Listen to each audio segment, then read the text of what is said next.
Village Board meeting to order. The date is January 28th, 2013, and the time is 7 o'clock p.m. Clerk, please call the roll. Here. Here. Meyer. Here. Sullivan. Here. Nutschnig. Yeah, here. Voss. Here. Thank you. Please join me in the Pledge of Allegiance.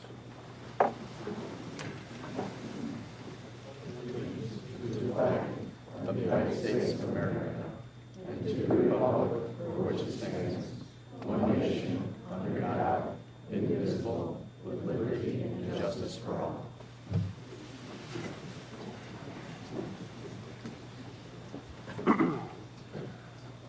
We have the minutes from January 4th, 2013. Is there a motion to approve? So moved. So moved. Second. Okay, motion is by Lentz, second by Trustee Voss. I know there was some correction distributed by Trustee Meyer. Is there any other corrections? Yes, please, Mr. Mayor. Mm-hmm. Sorry, I'm trying to look at the computer that we love. On page 2,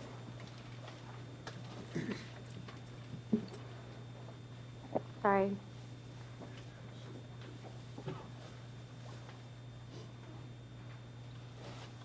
On page 2, the third paragraph from the bottom.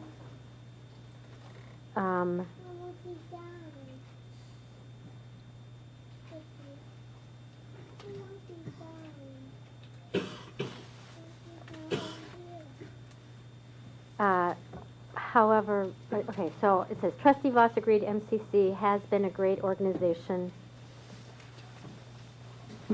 However, she had hoped it would have become.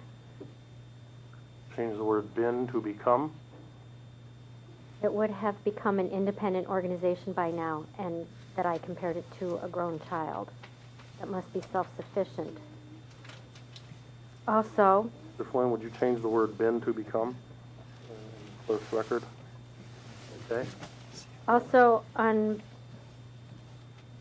Is there an English teacher in the crowd that could tell us the difference?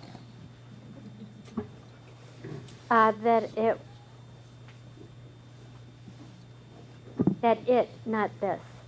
That was the difference. No objection. That she had hoped that instead of this would have, that it would have become. The other thing is,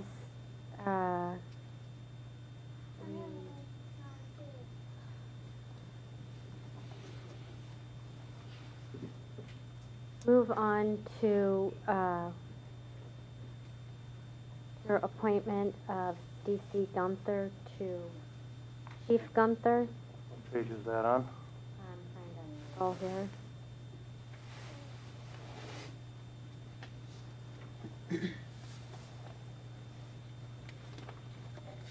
Page 4, possibly? Yes, page 4. It says that I feel department heads to live, and it should be department heads need to live within the village. Mr. Flynn, will you add the word need? Thank you, Mr. Mayor. Okay, thank you. Any other discussion on the minutes? So then my changes would have been captured then, because it was, what was there was not enough information to make any sense of what I had said. Those will be incorporated. Any other discussion? Clerk, please call the roll. Lentz? Yes. Voss? Yes. Temple? Yes. Meyer? Yes. Sullivan? Yes. Nutschnig? Yes. Motion carries. Now that we have the approved minutes, we'll move on in the agenda to public comments. Is there anyone who wishes to make a public comment this evening? Please raise your hand so I can see it. We'll call you up one at a time. Okay, I see no hands, right? Okay, so I'll close the floor to public comments. We have no presentations, awards, or public hearings, so therefore we'll go to my report.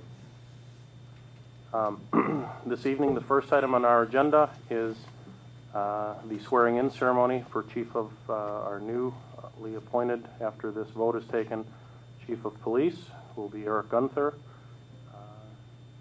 Eric has served as the Deputy Chief in the village, and after a very extensive vetting process, was selected to fill the position of Chief of Police because he was the candidate who finished first in the process.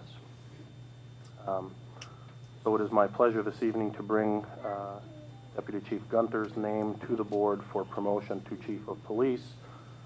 So in that regard, I would ask for a motion to adopt a resolution appointing Deputy Chief Eric Gunter as Village of Mundelein Police Chief following the retirement of Ray Rose. So moved, Mr. Mayor. Motion Second. by Semple. Second is by Sullivan. Any discussion on the motion?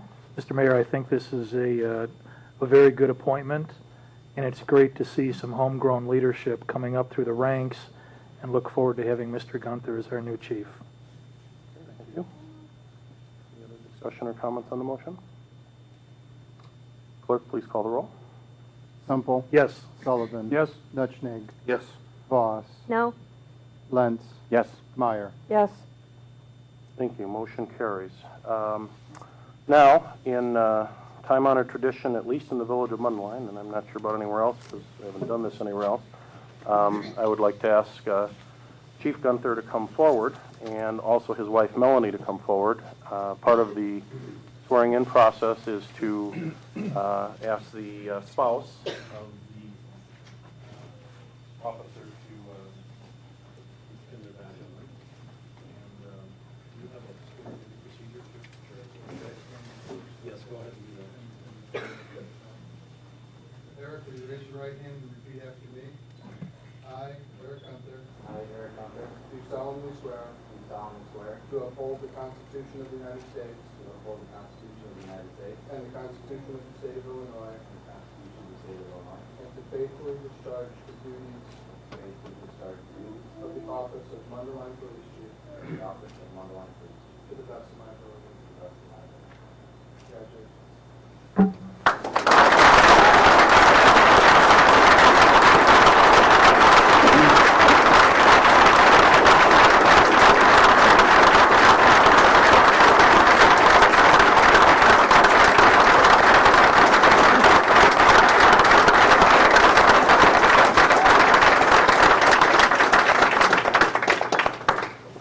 Eric, if you would take a few minutes after you make your rounds and maybe introduce some of the folks who are here this evening. You have a lot of sworn personnel from within and outside of the village here to support your appointment this evening, and that's certainly very good to see. So here tonight is obviously my wife you've met, my stepfather, Kevin Schick, my mother, my brother, which most of you probably know down there, my aunt, several friends, my cousins and friends, and then clearly a bunch of my friends from high school, college days, even a couple guys in the back from the FBI Academy when I attended, some firefighters, and obviously all of our guys from the department here. So I appreciate everyone being here tonight. I'm looking forward to the opportunities that lie ahead. We have a wonderful department with some of the finest law enforcement personnel that I believe in existence. So I look forward to moving forward. We have a very solid department, and we have Ray Rose to thank for that. 20 years of service to the village, and we couldn't have done it without it. We couldn't be here without him. So I thank you for everything that you've done. And I close in saying that nobody gets any place on their own. Clearly, you have to have the support and the respect and love of your community, of your friends and your family, and there's many here today that, and not here today, and those that can't be with us any longer that are responsible for me standing here today. So I end in just saying that a bit of a promise, if you will, that to all of them and to the community of Mundelein, I give my very best from this point forward because it's what's deserved. So thank you very much again for the appointment. I do appreciate it.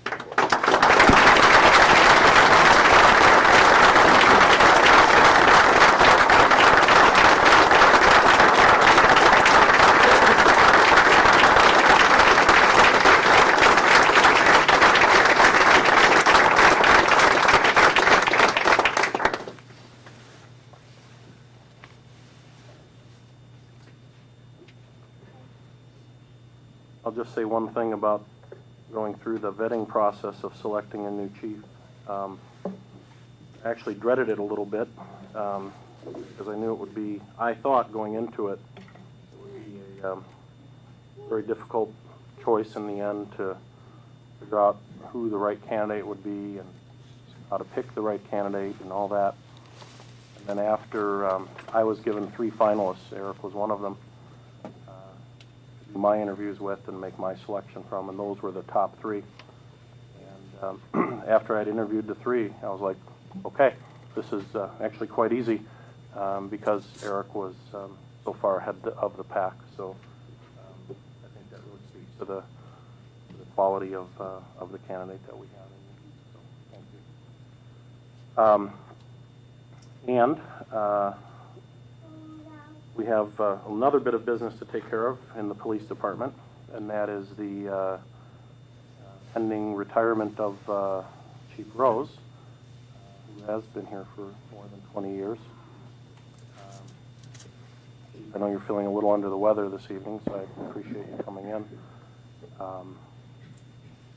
This evening, we have a resolution that honors your 20 years of service and you as our police chief. So I would like to go ahead and read that and then ask you to come up and get it and then say whatever you feel like. So I know that's a risky thing, but hey, it's your last meeting. I'll give you as much time as you'll like. This is Resolution 13-105, Resolution honoring Raymond J. Rose. Whereas Raymond J. Rose served the Village of Mundelein as Chief of Police from September 21st, 1992 until January 31st, 2013.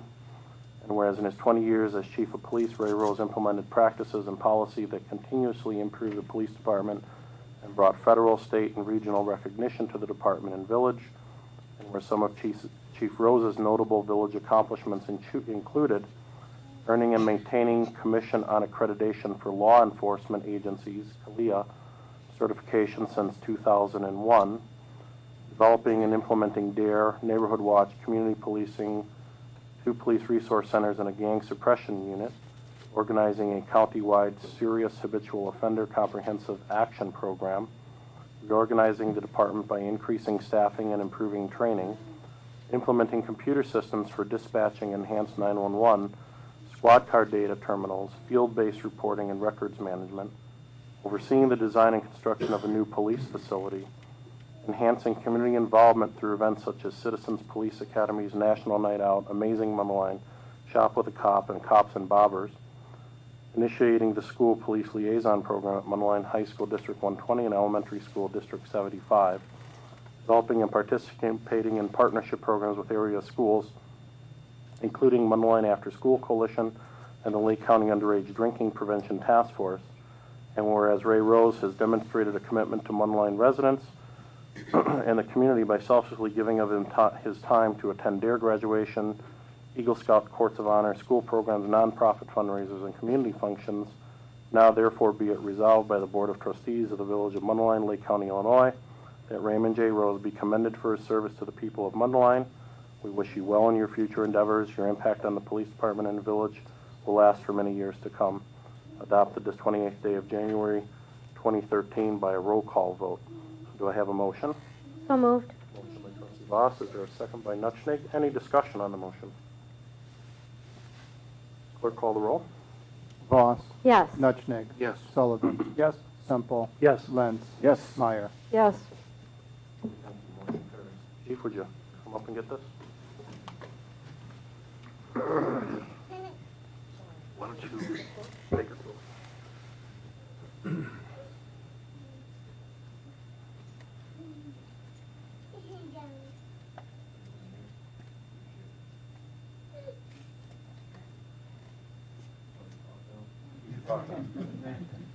Microphone, you can talk. Sure. The evening's yours. The only comments I would make is it's been a true privilege and an honor to have served the past 20 years as chief of police here.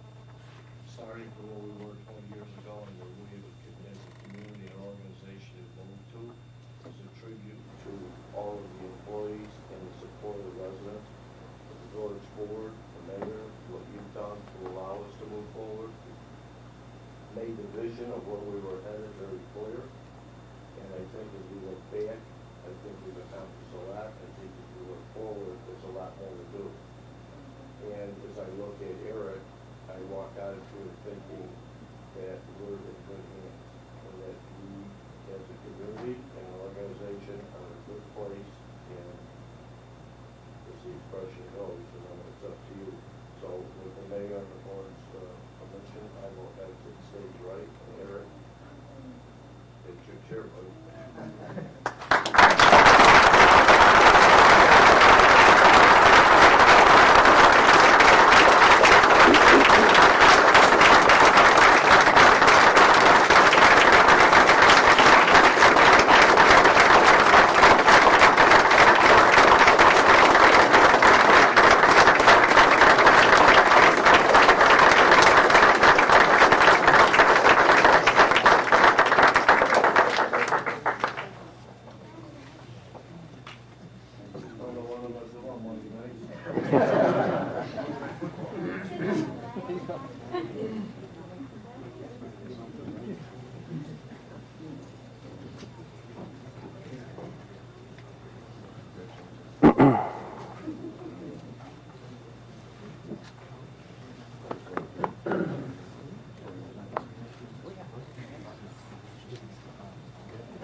We all realize some people have other things to do and other places to go and funner things to do, so we will take no offense to anyone exiting. Certainly appreciate you coming for support.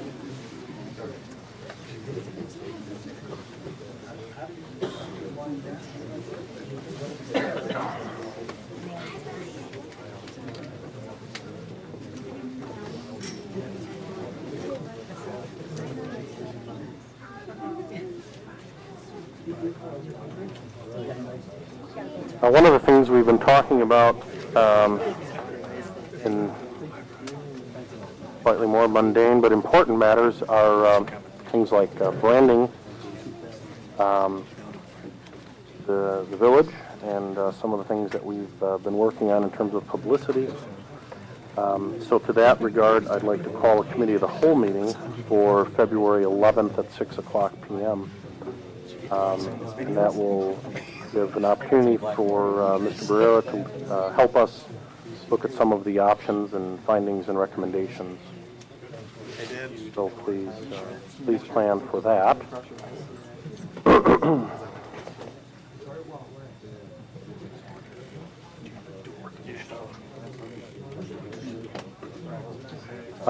We have a very important presentation this evening regarding the new Village Hall building that is a key part of the redevelopment of downtown.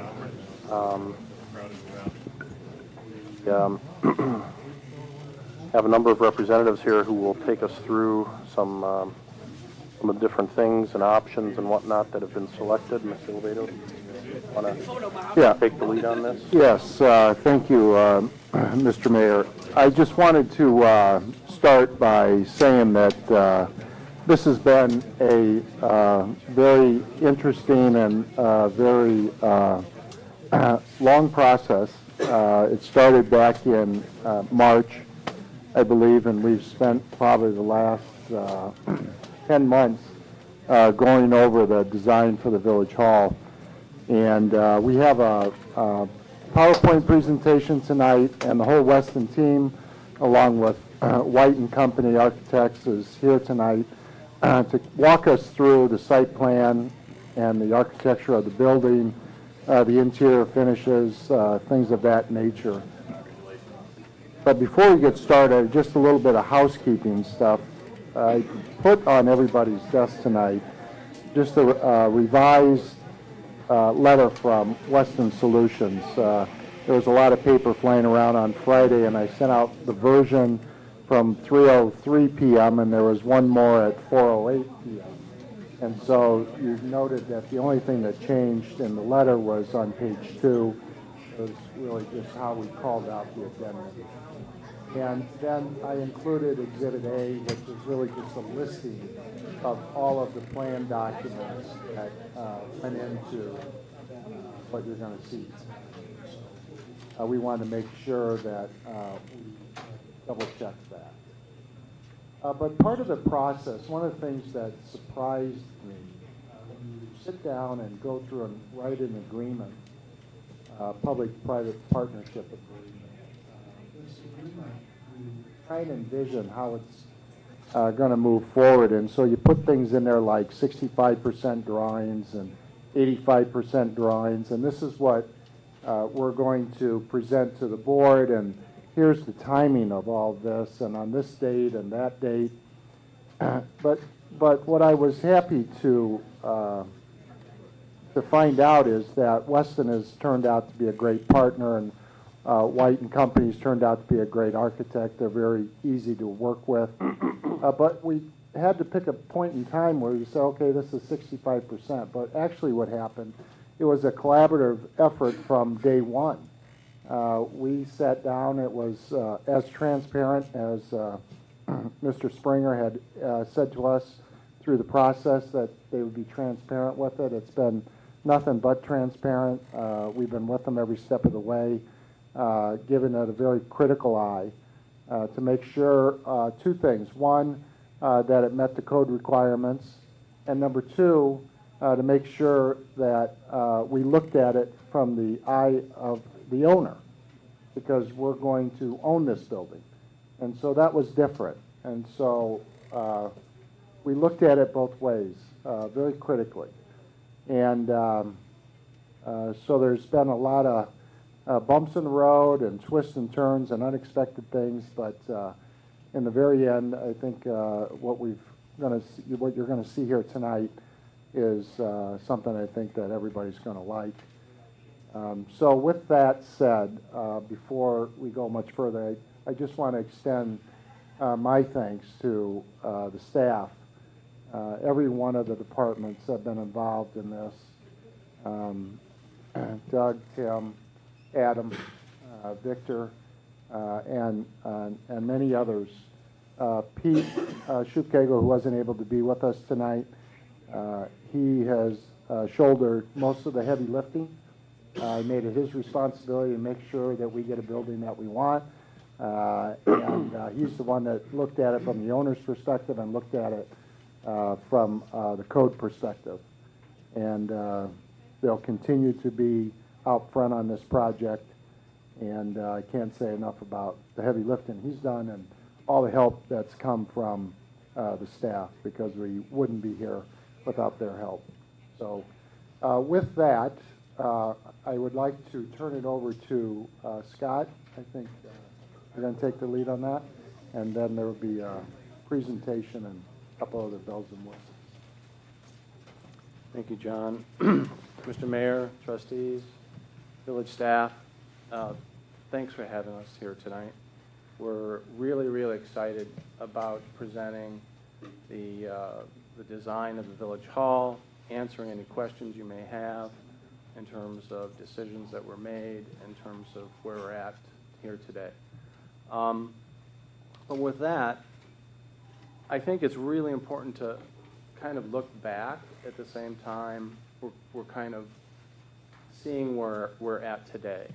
Because really what this project was all about was directly related to rooted in our past and reaching for the future. And that was kind of a touchstone for our team in terms of designing this building and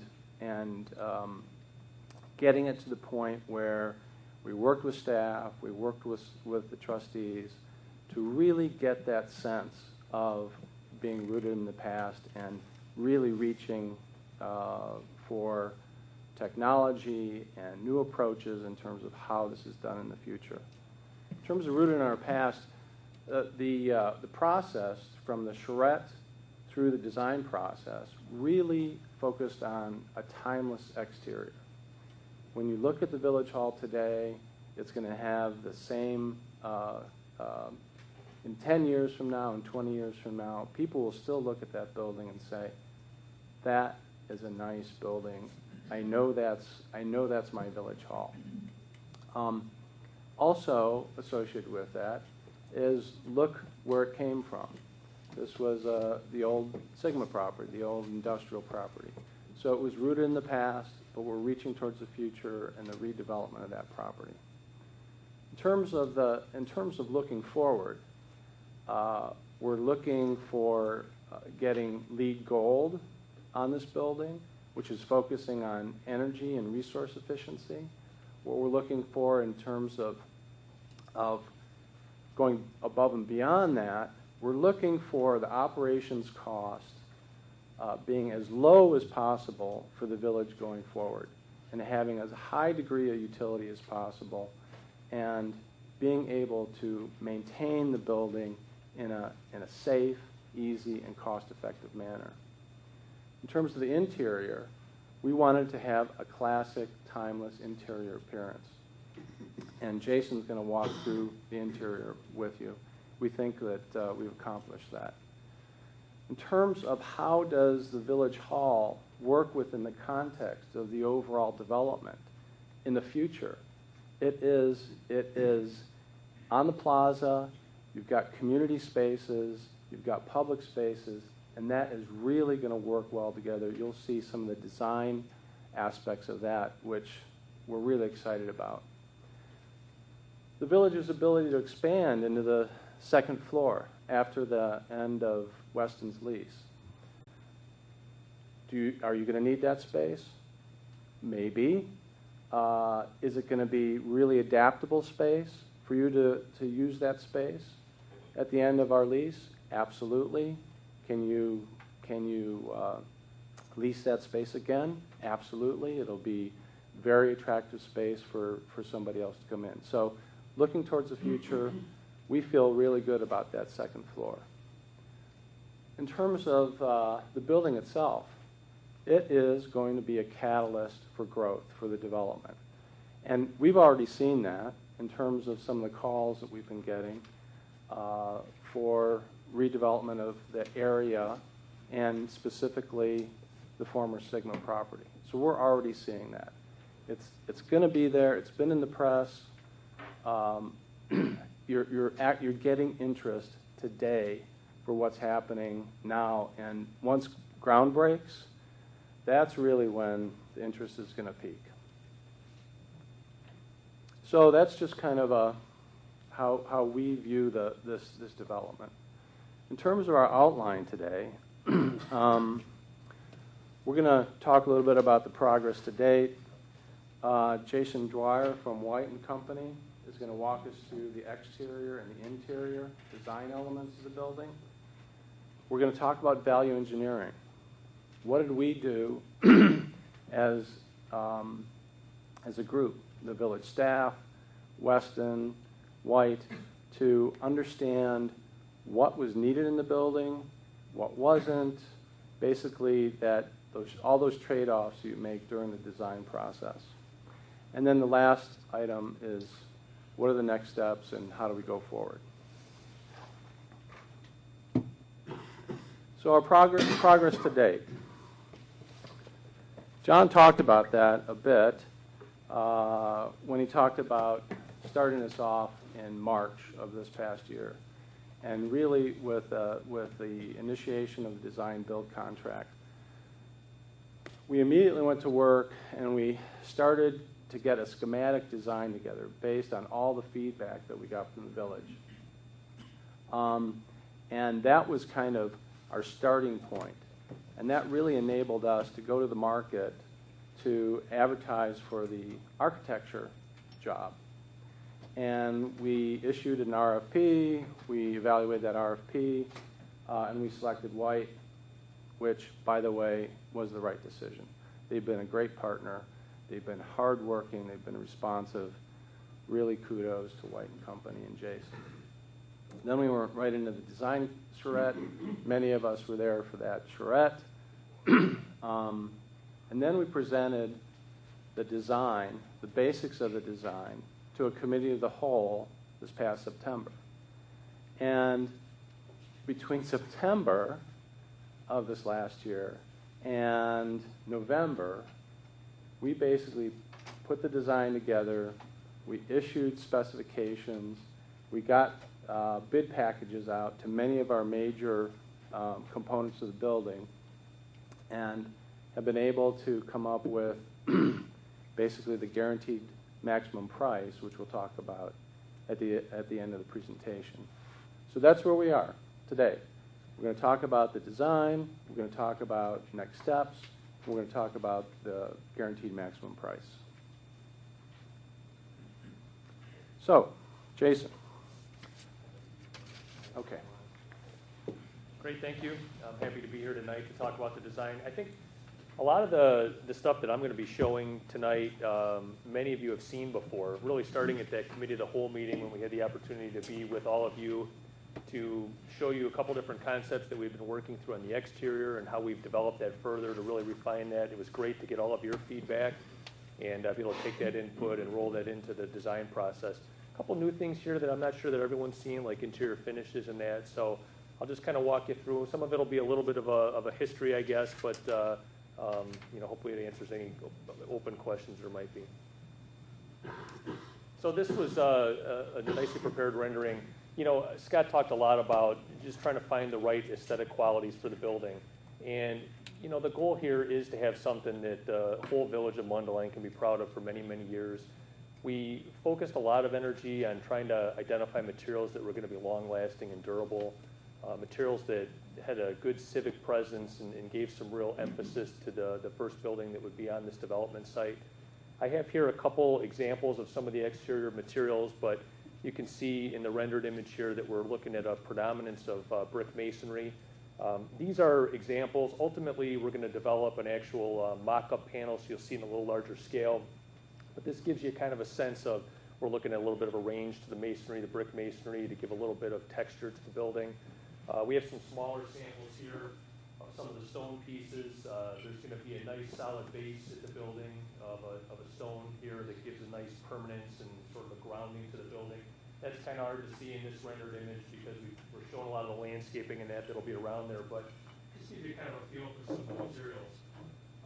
The roof we looked at and talked about extensively, trying to have a pitched roof to the building here, using again a material that's going to be long-lasting, a standing seam metal roof. We identified some opportunities here to, again, stick with our energy efficiency goals. The roof is a high reflective roof. We do have a section behind the pitched roof here that's a flat section that houses some of the mechanical equipment in the building, kind of conceals that there. We've got a white roof there, again, to deal with energy efficiency concerns, trying to be good stewards of the environment here. You can kind of see here too, I think everybody really understands sort of the layout here. We're basically looking from Plaza Drive here and up Hammond, so we're looking at the northeast corner of the building. The two-story section, we know that on the west side of the building, that's one-story section of the building. And it was important, I'll talk about a little bit here, that the building really has two front doors. So we had to really work up a design solution here that spoke to that and made it clear to the public that we were coming to the building. I think that we'll find that a lot of visitors will come in through this drive off the plaza. There's visitor parking right out in front here. So we wanted to have, a nice aesthetic there with the taller element, an inviting entryway that really invited people in from this side. We talked a lot about this element here at the corner, trying to have almost a beacon, something that would be very visible as you enter the site from the north. The face has, we've got clock elements on the face up here. We also worked in a glass element there with a little bit of a ceramic frit to it so that you have a little bit of backlighting, and at night it gives kind of a nice presence, a glow that's a bit of a beacon for the building. So that gives you kind of an overview of where we were and where we've developed in terms of the exterior aesthetic. We're going to scroll here through a couple elevation views. These are harder to read. I think the rendering does a little bit better justice, but I talked a little bit before about this idea of two main entries. So on the east side off the plaza, you've got the main entry here. But then up at the upper level, you've got another main entry. There's more of an abundance of parking on the west side. So I think we'll find that staff will probably end up coming in that way. A lot of other people, there's more parking there. So we needed to really feel like it was part of the same building. We know that there's a tenant in Weston up on the second floor. We wanted to make sure that the entries had the same kind of symbolism so everybody understood that no matter where you came in, you were still coming to the village hall. A couple other things here. The site starts to slope down here on the north side, so we did some work and treatment of how that works. We've used an area here, which I'll show on plan in a minute, to hide some of the functions. There's a generator there that we'll talk about that gets hidden in an area. So we're trying to take advantage of the lay of the land to put some elements in strategic spots there. The south elevation, I think, is really going to be a great opportunity. That's where your boardroom is going to look out onto a park area, a plaza space. So I think that's going to be a great multifunction space that's going to be a real benefit to the community. We'll talk about this one. Did you use Go ahead. I wanted to take the opportunity to talk about the context of the Village Hall site within the overall development, which I think is really, really critical to the design elements that we've come up with. And we all remember the fire plan, and they basically did a great job of laying out the street grid. And part of that plan also extended that street grid beyond what we're seeing here today. And based on decisions by the village to follow through with the eastern half of the oval on the plaza and extending Chicago to the Metro parking lot, you're beginning to see kind of the beginnings of that new street grid, which is really, really exciting. It's really important for the long-term success of the development, and this is going to be basically the jewel, in the necklace in downtown Mundelein, where this is going to be a center of activity, community events on the plaza. Jason just talked about the space on the south side of the Village Hall in terms of being adjacent to the boardroom. You'll see that there is access from the boardroom to that southern patio, in and out with actually like a little kitchenette, so that you can have functions both in the boardroom and out on the patio. And that connectivity to the plaza is right there. I mean, it's going to be a really great community space. Another thing that everybody's aware of, but I wanted to point out, is the south end of the Village Hall lot. We made the decision jointly that should be a sidewalk and not another street. The original plans called for a street to come through on the south side there, but we looked at it and we said, okay, why does that need to be a street? There's plenty of connectivity. What we're really looking for is pedestrian-friendly access to the plaza. What we're looking for is adding, area for development on Lot 3. We want more taxable square footage on lot number 3. Get a bigger building, you have more occupancy. It's just the right thing to do in terms of that space, let alone being a really significant cost savings for not having a street but having a sidewalk there. So I think contextually the building really works. And one other thing that we did in planning was we really tried to compress the floor plate as compact as possible, so that we had more open space associated with the property, and that had a lot of repercussions in terms of space, in terms of where we put the mechanicals for the building. They were once embedded in the building. When we had space, when we contracted that floor plate a little bit, those mechanicals went to the roof. So this is a really iterative process as you went through this.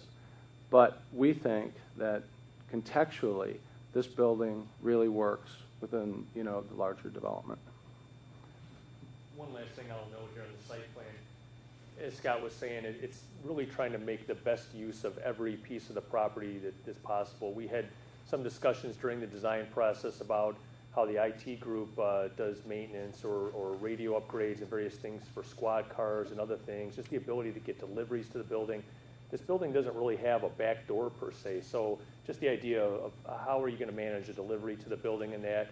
So we kind of cleverly fit in a little area here where you actually can bring a vehicle and drive it back into this area that's certainly not for the public to be coming and going, but it's an area that as the site starts to slope down, coming down Hammond Street, it kind of tucks in neatly there. So it's just a matter of really working through with all the staff and really understanding all the opportunities there and seeing how we can make them come to life. So now I think we're going to talk a little bit about, I forgot you had the fly around. So we have a simulation fly around of the exterior of the building, and John is going to narrate us through that fly around.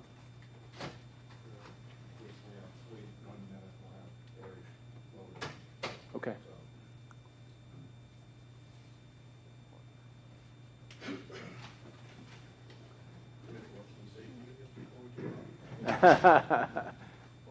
Well, while he's doing that, I just wanted to make one comment on Jason's comment on that drivable surface on the patio, on that area there. This is an example of a utilitarian, practical, looking into the future, reducing maintenance costs.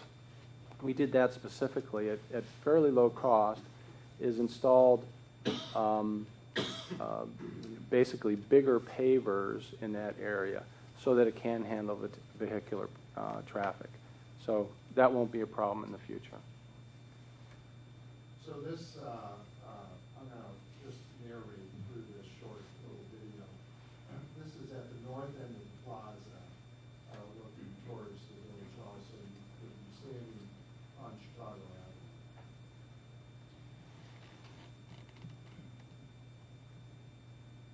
As you approach the building, you can see that you have a larger plaza area. Part of the patio extends across the front of the village hall. That was something that kind of gives it more of an urban feel. And so there's tree planters and some foundation plantings up against the building, but it's all hardscape material. And as you travel along the north side, I just want to stop you here. You can see that retaining wall that handles the transition of the grade from the west side of the building, which is Archer Avenue. Hammond is just off the screen to the right, but the sidewalk of Hammond comes down, and you see this kind of this well area that is the spot where IT would have been pull a squad car in there and work on the radio and things like that, kind of out of sight. This box right back here just represents where the generator is going to be tucked away behind the wall. It's part of the reason for the height of the wall is to screen this generator. And then from the plaza side, as you can see with my cursor, that there will be some type of decorative fencing that made that screen mesh that would screen it from view from the plaza. And so this just then turns around to the west side of the building. You can see where the landscaping comes into play. The parking lot is on this side of the building. And this entrance here is a secondary entrance into the resting space. One of the things that we wanted to make sure is that this space on the second floor had some other utility, and that was if we wanted maybe to divide this into two spaces in the future, that this means of egress would come into play and you could have more flexibility with the space on the second floor. And I think there is ultimately a design. Jason, maybe you can recall, did we plan for something to come off? We talked about that at one point. I think what we ended up with is creating the two doors remote so that you can still meet your exiting requirements even if you have multi-tenant up there. So that door location moved around a couple times.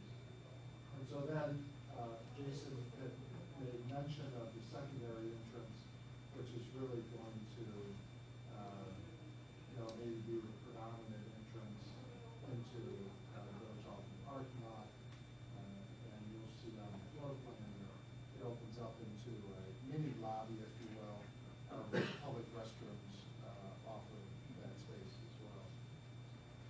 And then this wraps around on the south side of the building, and some of the detail on the retaining walls is not exactly how that's going to look, but it kind of gives you the idea.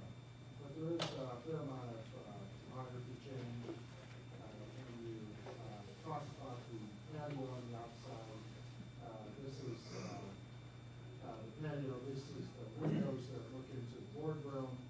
You can see they got creative with those translucent panels in between. Those are actually in between floors. So that they look like American windows, and then the office space above the west end. This is the door they mentioned that goes into this little kitchen area that can be used to cater an event in the boardroom itself or out on the patio area. This, I should point out that the same material that Scott mentioned, it's the same material on the brick pavers in this area, essentially thicker bricks, because we want to make sure that when we're maintaining this, that we can drive, say, a lift truck on there to get to doing some maintenance on the second floor or up at the roof line. I want to make sure that we can drive on this patio. And then this just brings you back around to the front of the building. You can see a little bit better idea what that streetscape starts to look like, or the hardscape area in front of the building. And then just simply turns and kind of gives you perspective of what it will look like when you enter the building. And then we're going to stop it once you get in. It'll just, they went through others, but this, then now you're in the lobby of Village Hall. This is the customer service counter. We're not sure who the guy is that's standing there. And so that's really just a short flyer on the exterior of the building. Kind of gives you a good sense of what it's going to look like.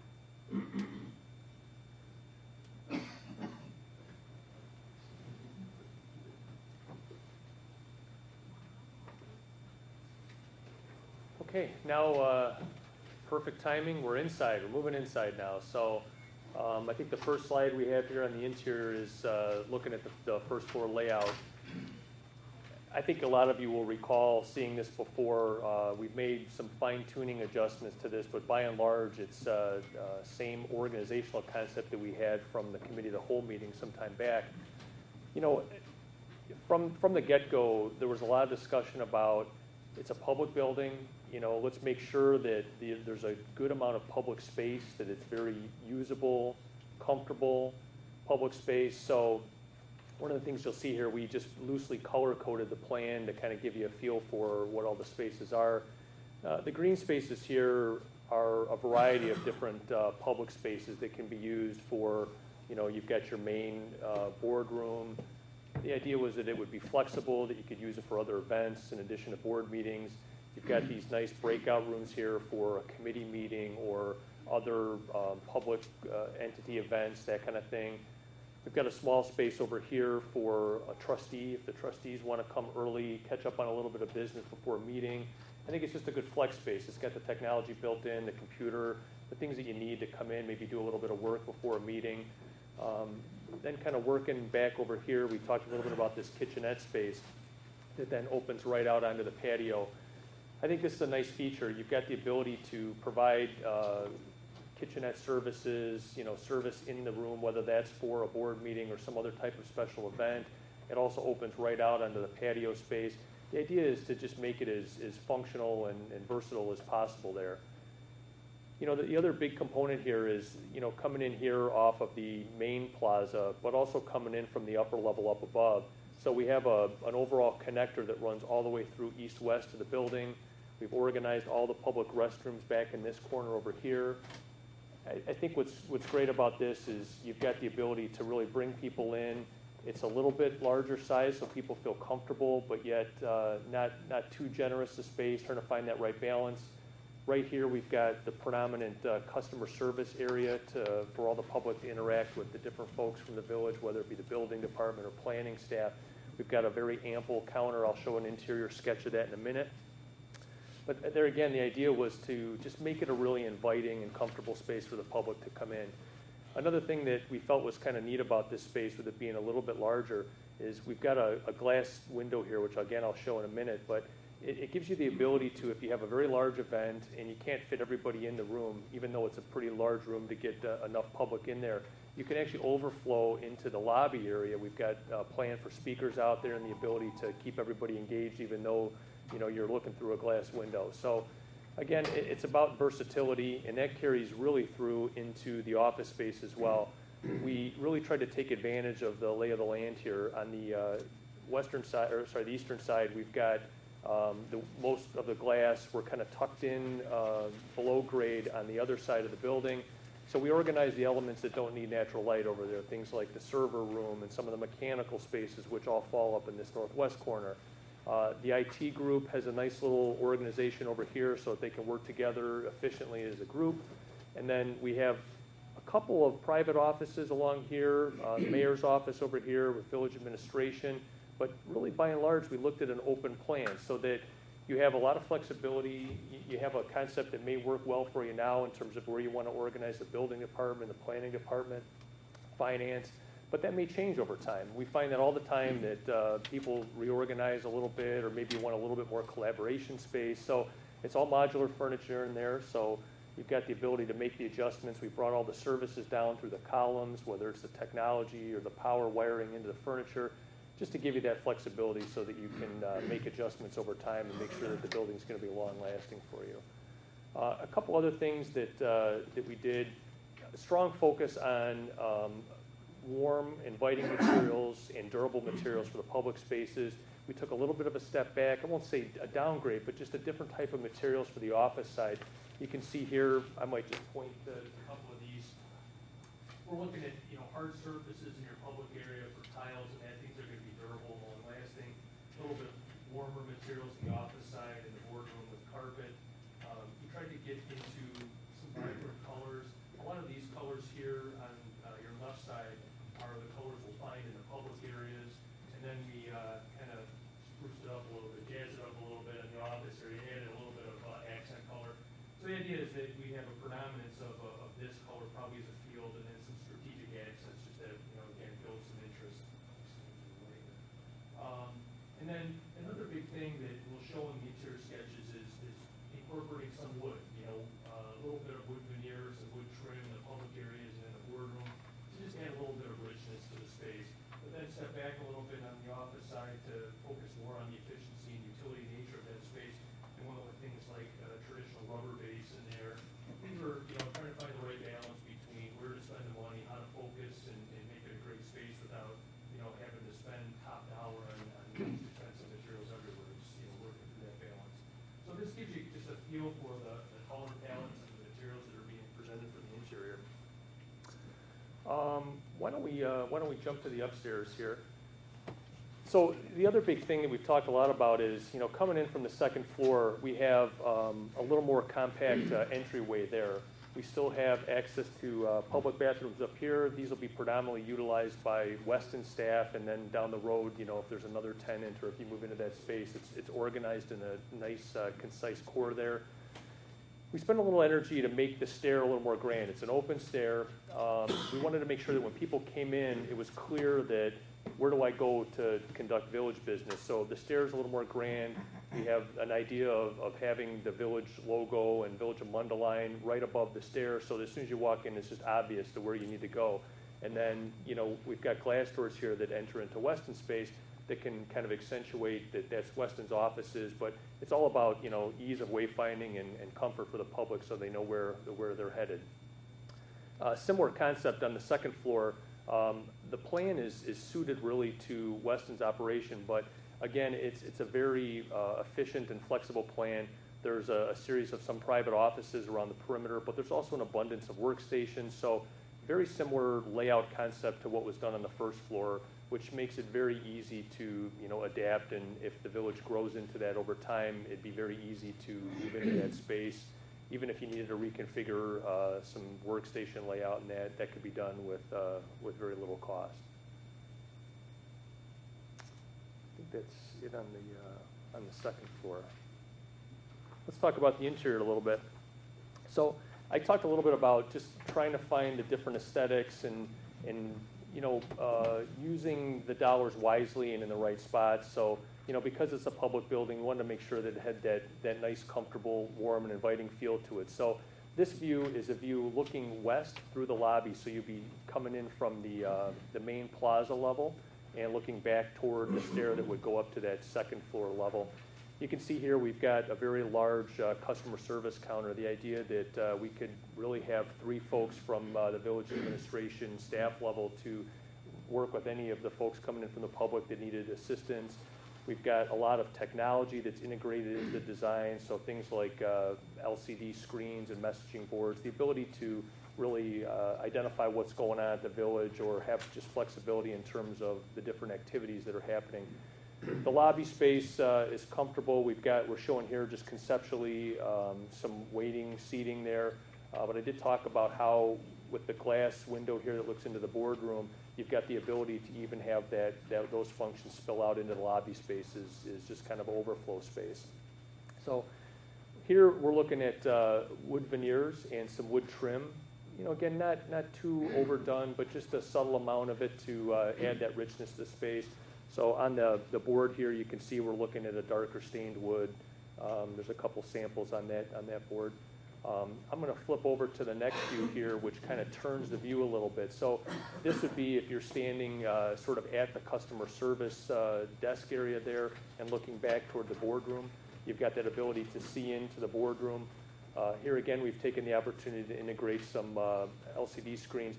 We had a notion of, we've done a lot in terms of the behind the scenes of the building to have highly efficient HVAC systems, efficient lighting, all the things that are going to pay dividends down the future.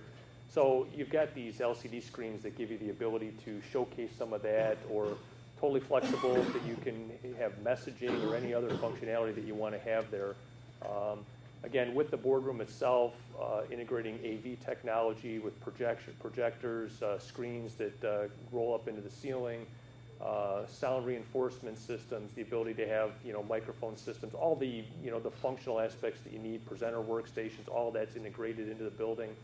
I think it's just we always look at these spaces as trying to get the most flexibility you can out of them and trying to integrate the right amount of technology with wireless network connections, wired connections, everything that you need to really be functional there.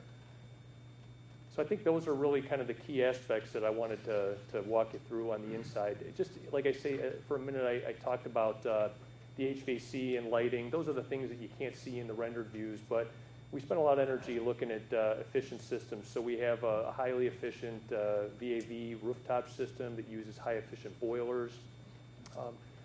Right now, we're looking at about a 30% energy performance optimization over a baseline building. So when you look at a LEED Gold certification, which is this project is continuing to target LEED Gold certification, they use a metric to compare it to an ASHRAE standard baseline building. So right now, based on the design that we have, we're targeting about 30% efficiency beyond what's required for a baseline building. So that's one piece.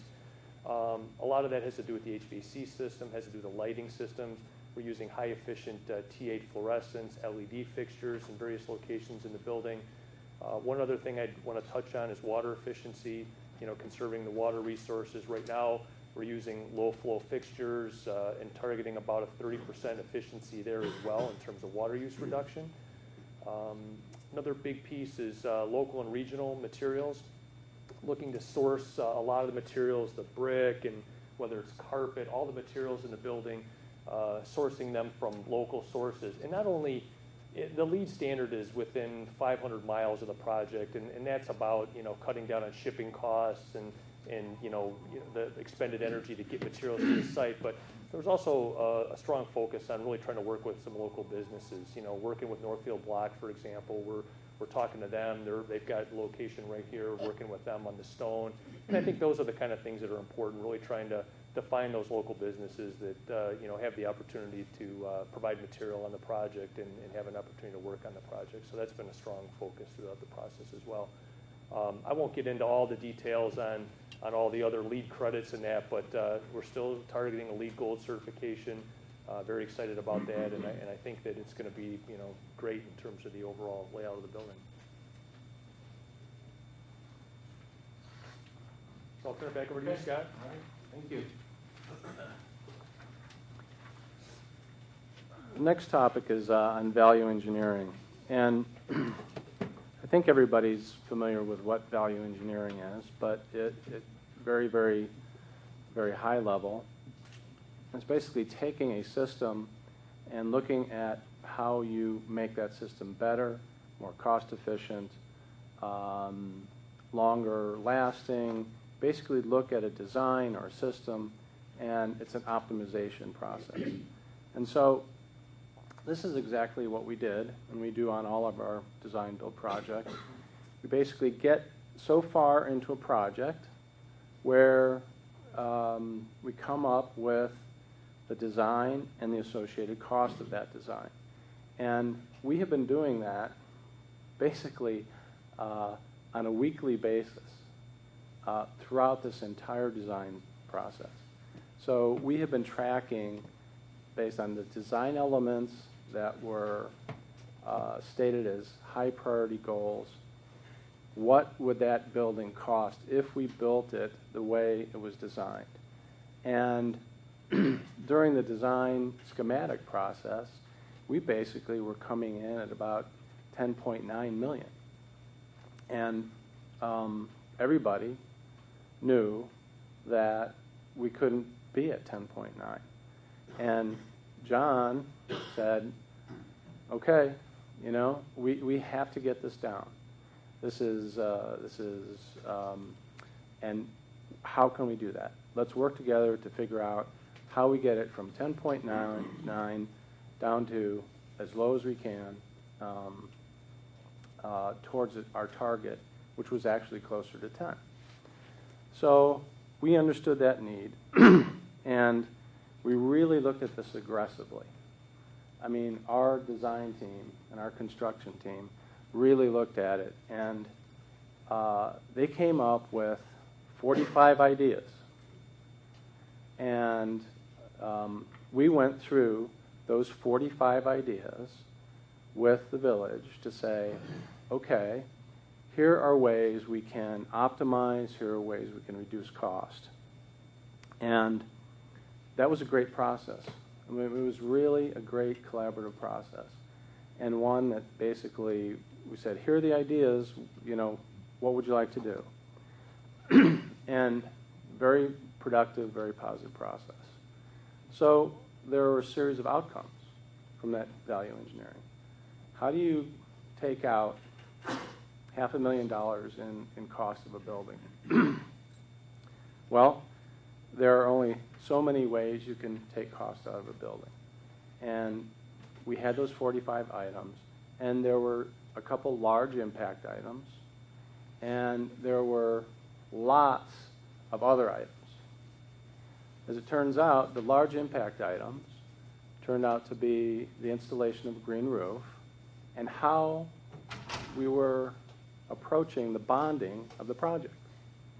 So I'm going to take a minute and talk about those two things.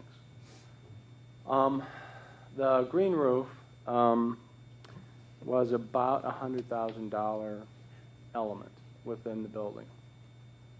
And it was a great, it's a great feature. It provides stormwater reduction and retention and several other energy efficiency benefits. What it does not do is it does not count against your LEED points. I mean, not in the configuration that was on the roof right now. What happens is when the village decided that we needed pitched roofs that reduced the size of the flat roof to such a degree that there's really no way on a green roof that we could get a single lead point.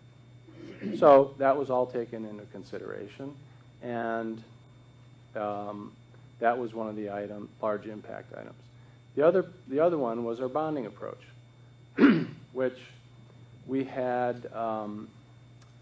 The bonding approach was that Weston would bond the project at 110% of the GMP. And that's great if all your subs aren't bonded. But all our subcontractors are going to have bonds. And the solution was, we could save $300,000 if our subcontractors had dual obligation bonds, where they would bond both Weston as the builder and the village. So the village has all the coverage that Weston does on all the subcontractors. And that we would bond a smaller piece of that pie. It would be the work that we self-perform. So the village is covered in terms of bonds, but at the same time, we got to save $300,000 in terms of that creative approach. In terms of the other items, again, 45 items. There was the roofing materials, the level of finish in mechanical rooms. I could go on and on and on. But all these things kind of added up to an additional $50,000 to $75,000. So that value engineering really paid off in terms of our ability to reduce that guaranteed maximum price. So that's the overview of the VE efforts. Going forward, in terms of the construction timeline, I'm not going to go over this in detail, of course, but upon approval and authorization, we would basically be starting with the procurement of all the subcontractors here in the short term, so that by March of this year, we can be in the field and we can start the construction activities. You can see the other milestones on this chart, but I think most important to a lot of people right now is when is the final inspection, the closeout? Well, I'm going to point this out. Really, August 2014 is the anticipated date. But honestly, the October 2014 date is the date that's in our redevelopment agreement with the village. Our anticipated date is August, and we see there's no reason to believe that we can't meet or beat that schedule.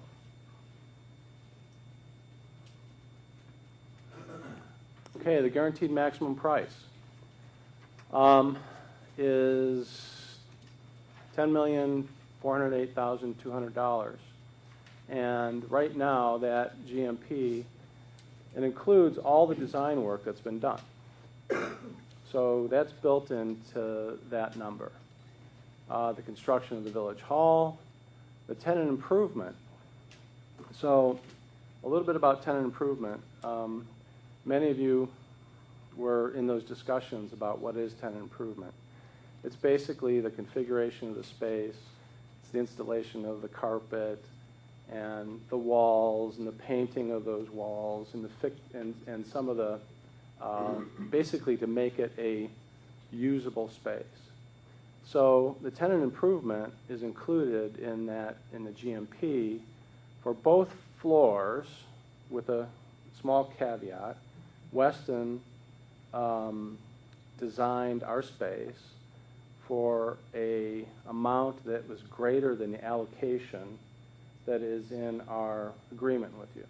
So we're responsible for whatever we build over the allocation that you gave us in our lease. So, but the portion that is allocated to us is included in that 10.4. That's included, but what they call furniture, fixtures, and equipment, your computers, basically your technology is not included in that 10.4. So that also includes all the landscaping that you see on the plans here. Includes the construction of a patio on the south side, which actually extends. It's more than the south side. It extends to the front and the north side. And then all the parking. So if you remember that site plan, the parking has to extend south along Archer to accommodate all the parking for both the village and Weston staff. And last but not least is a conservative 5% contingency on that GMP of $500,000. And we have worked with the village staff and have briefed a couple of the trustees in terms of how we're going to manage that. And so that's basically agreed to. It's going to be a very, very, it's going to be managed extremely closely. It's going to be monitored extremely closely. So that's not, that's just not a pot of money that anybody is going to be able to access. So we have a very, very stringent contingency management plan in place. Thank you. Questions?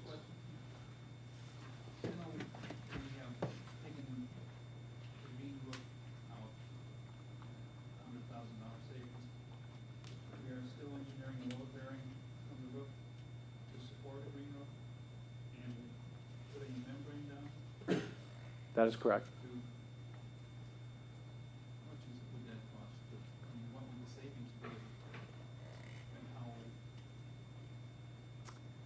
Yeah. We actually looked at that as recently as yesterday and today, and to basically eliminate the additional structural elements that were required for the green roof. To eliminate them would actually only save $7,500 or thereabouts. I was surprised by that, but we looked at the cost of steel, we looked at the cost of redesign. That would be a net savings because it would cost something to re-engineer. That's correct. Right, all the membranes, Redesign. all the structural membranes, the foundation, right. All right, thank you. Yep.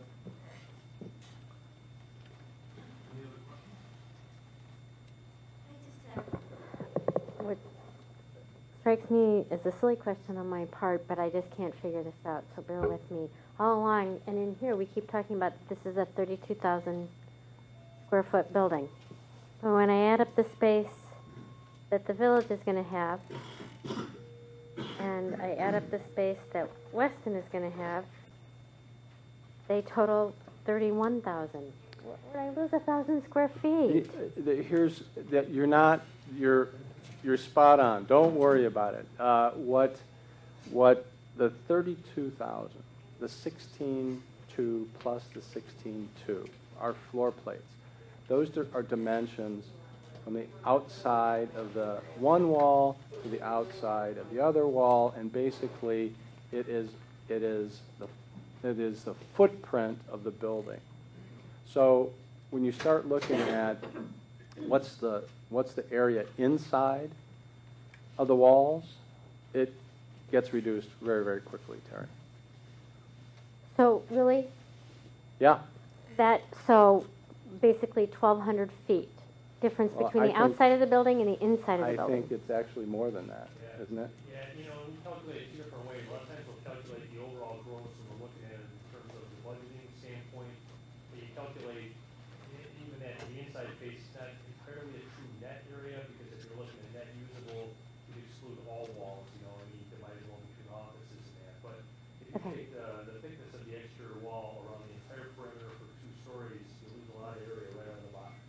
All right, I just wanted to make sure because as I was doing the math and what you're going to take and what we're going to take, and I lost little. Yeah, it's a little confusing because we have to calculate the areas differently for code purposes too, because you calculate it a certain way when you try to figure out your exiting requirements. You calculate it another way to figure out what your plumbing count is. So it's a little bit mind numbing sometimes of which calculation you're working on. But you got the 16.2 per floor foot is really the overall gross of the building. Okay, thank you. All right, so originally when the green roof was a part of the project, part of the first blush of that was public access and availability, and that quickly didn't work out to it was put up on the roof without really public access or easy access or availability to really anybody or vision sight or anything. It would be there, but it wouldn't be seen in that. So now with it taken out, there still is an option that could be at some point reutilized up there, but it still would not have public access, correct? Trustee Meyer, that's correct as currently designed. And again, a couple factors here. Remember when I talked about the compression of the building and then having to put the mechanicals on top? That really coupled with the design element that was communicated to us as being very important as being the pitched roofs. Those two things just shrunk that available space, number one, on the flat roof area, and number two, it shrunk the available space to put in a staircase of any size. And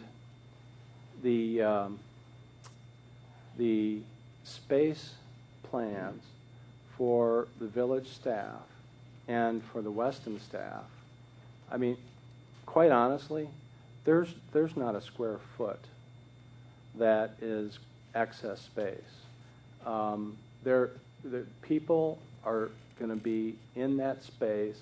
We're going to be utilizing, and I know the village is, and ask Steve Clough this, we're going to be utilizing every square foot of the space that we have in terms of our rentable space. And I know the village is in that same spot. So in terms of sequence and the domino effect, in terms of what happened, Trustee Meyer, that's what happened. And we're making choices all the way. And so a good share of the money that was previously dedicated for the green roof then got repurposed to the patio. Honestly, it wasn't repurposed. It was just there. And decisions that I was involved in terms of the patio decision were really totally separate and independent of the value engineering piece to take out the green roof. And is that permeable surface? Yeah, I mean, I don't know what we're saying. I think for the most part now, we're trying to do the brick paver. It's not going to be like an under drain system there because that's not how the plan is to collect the stormwater. Rick, you can correct me if I'm off on that, but I think we're bringing it more to a catch basin scenario there. So it's not permeable in the traditional sense where you have it, where the entire area is under drain system there. It's brick pavers, similar materials, but just not the same underlay. Okay, thank you. Any other questions?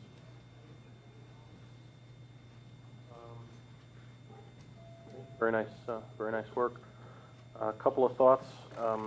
One is you underscored something you said in your presentation, that the Village Hall represents a catalyst for growth for the downtown, and I think that's a really important point to remember.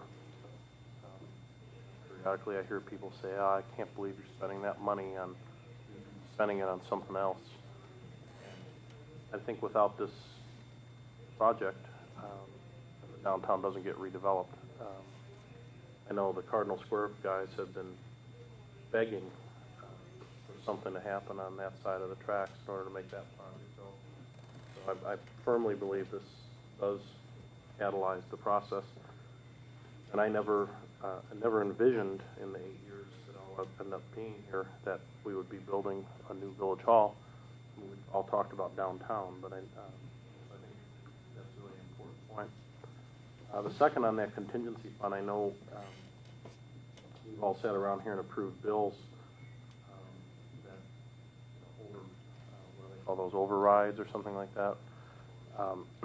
And the most frustrating ones have been when some engineering group makes some kind of error, something's not accounted for or taken into account properly, and then in the end, we have to foot the bill. And I think that's given everyone in the room heartburn at different times. So as we do the engineering on this, if that's something that I know you said you'll watch it really carefully, which I really appreciate. I won't be here, but somebody else will be here, and heartburn will still be had if we have to pay those kind of bills. So that's understood. I think that's good. Is there a motion to adopt a resolution that approves owner's firm commitment acceptance pursuant to design build agreement for village hall building at former Sigma site? So moved. Motion by Lynn, second by Sullivan. Any discussion on the motion? Mr. Mayor, real quick, just to put in perspective, we've talked about the planning on this particular building for quite some time. But Charlie and Mike, you guys have been here longer than the rest of us. Hasn't a new village hall been bantered about and planned for nearly 25 years by the people sitting here and the mayors that we've had? Truly 20 to 25 years, correct? Okay. So this is not just, a new village hall isn't something that Mayor Kessler ginned up on his term in office here. This is something that the village has been planning for and talking about and deferring and putting on the back burner for 25 years. In the meantime, we've been deferring maintenance on the village hall that we have. There's a trailer in the back that's been there 20 years, probably, 20 years, that has a 7-year life expectancy. And here we are meeting in the basement of the fire station, kind of as a temporary meeting room. Mr. Mayor, I agree with you. It's nice to see this actually, after all these years of planning, and this is not just something that was ginned up real quickly. And Weston, you've done a great job. I was a doubter very early on of the whole project and Weston, but you've won me over. It's a very nice look, and I look forward to supporting this tonight. Thank you. Yes, Mr. Mayor, I just wanted to just reiterate the point, and you touched on it a little bit. I mean, $10 million for a lot of money, and I've caught some comments in the community, boy, why don't you take that money and, put it into streets or something like that. And I just wanted to make 2 points about the finances here, and that is that we're able to do this without going to the taxpayers for more money, because we're taking savings, money that's been allocated towards the village hall for, who knows how many years, going into a fund just for village hall. But we have the savings, we have the TIF district financing coming from that, and then our public-private partnership with Weston, where they're going to lease the top floor. When you combine all that together, we're able to pay for this. And you can't just take that money and apply it to something else like streets or other needs that we have. And so I just wanted to make the point and make that part clear. I think you guys did a great job. Thank you.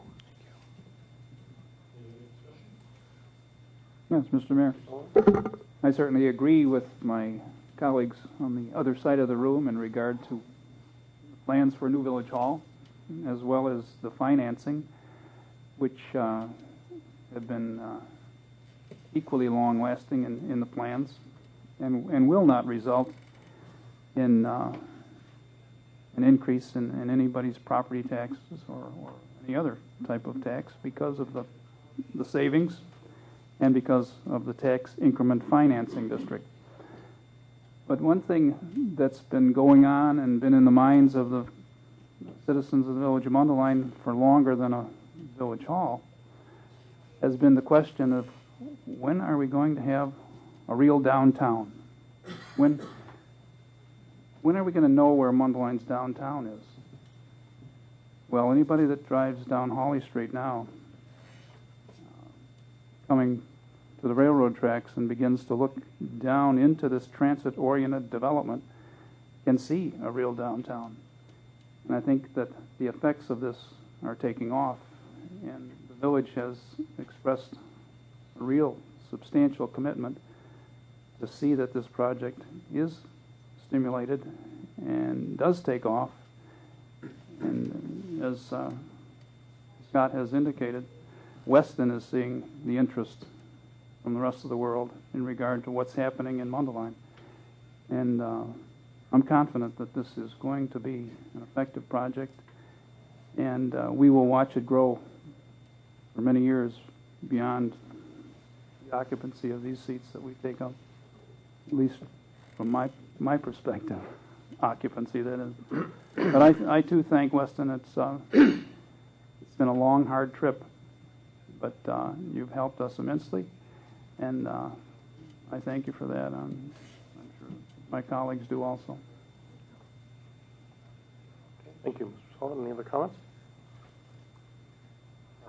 Call the roll, please. Lentz. Yes. Sullivan. Yes. Nutschnig. Yes. Voss. Yes. Meyer. Yes. Semple. Yes. Okay, very good. Motion carries. Congratulations, gentlemen. Thanks for a very good job. Thank you so much. If I may I just call out a couple of people that, from my staff, that really made this happen. That would be very much appreciated. It's been a long road. We've made a lot of great progress on the infrastructure and on getting the interest going in terms of redevelopment of the area as a whole. But certainly that couldn't have been done without a lot of people. And I'm not going to go on forever. But our partner in White and Company and Jason in particular have done a fantastic job. They've been a great partner. And they were looking out for the village's interests, just as we were. So we were totally aligned in that. I think many of you met Dusty McMahon during the charrette. A real character, but he brought, I think, a lot of value in terms of generating ideas and getting some ideas on paper. In terms of our design and construction efforts, we have a true leader in Rick Swearingen. Rick? Okay. He really led this team to come up with the design and work closely with Jason and others, as did John Batty, Kirk Tiggemeyer, Brian Conix, Dave Hernandez, and Todd Mooring. On the legal side, everybody knows John Carbonara now, so he's really been a great member of the team. Our VP of Operations, Steve Clough, who's going to be your neighbor on the second floor, his entire operation here. He's been incredibly supportive throughout this process.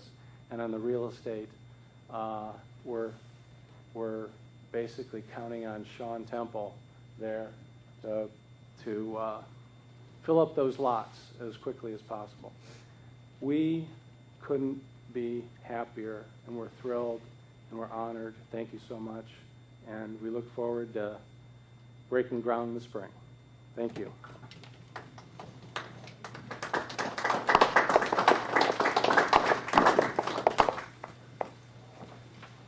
Okay, thank you very much. That concludes my report for the evening. We'll go to Public Works Committee. Trustee Meyer. Thank you, Mr. Mayor. Excuse me. I have one motion tonight, and that would be related to the water distribution system pump station paintings. This screen just died. Okay, and that would be Exhibit Public Works -1. And so tonight I have a motion to authorize the Department of Public Works and Engineering to solicit bids for pump station facility painting. The motion is by Meyer. Is there a second on the motion? Second. Second by Trustee Voss. Any discussion on the motion? Clerk, please call the roll. Meyer. Yes. Voss. Yes. Netchnig. Yes. Sullivan. Semple. Yes. Lentz. Yes. Motion carries. Anything further? No, Mr. Mayor, that would be all I have for tonight. Thank you. Okay, thank you. Finance Committee, Trustee Sullivan. Yes, thank you, Mr. Mayor. This evening, we have a single motion. The motion is to approve the payment of bills to AT&T, invoices totaling $5,625.19, and I will move that those bills be paid. Sullivan makes the motion. Is there a second on the motion? Second by Netchnig. Any discussion? Clerk, please call the roll. Sullivan. Yes. Netchnig. Yes. Voss. Yes. Semple. Yes. Lentz. Yes. Meyer. Abstain. Okay, motion carries. Mr. Sullivan? Yes, on this evening, Mr. Mayor, we have on the omnibus list of motions a bill payment motion. Total of these bills total $706,595.96.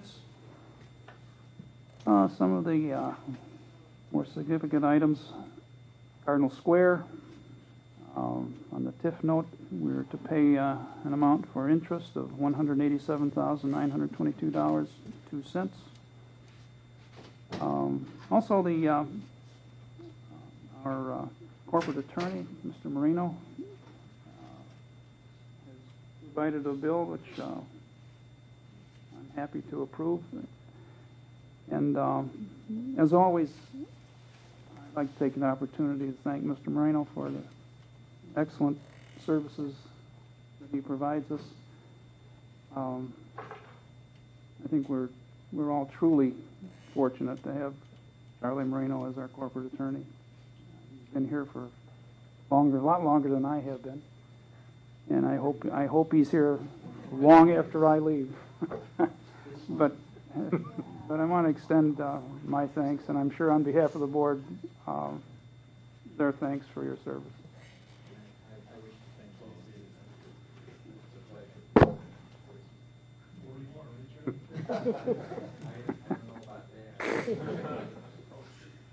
At any rate, that's all I have this evening, Mr. Mayor. Okay, thank you. Public Safety, Trustee Semple. Chief Sashko, anything? Chief Gunther, anything?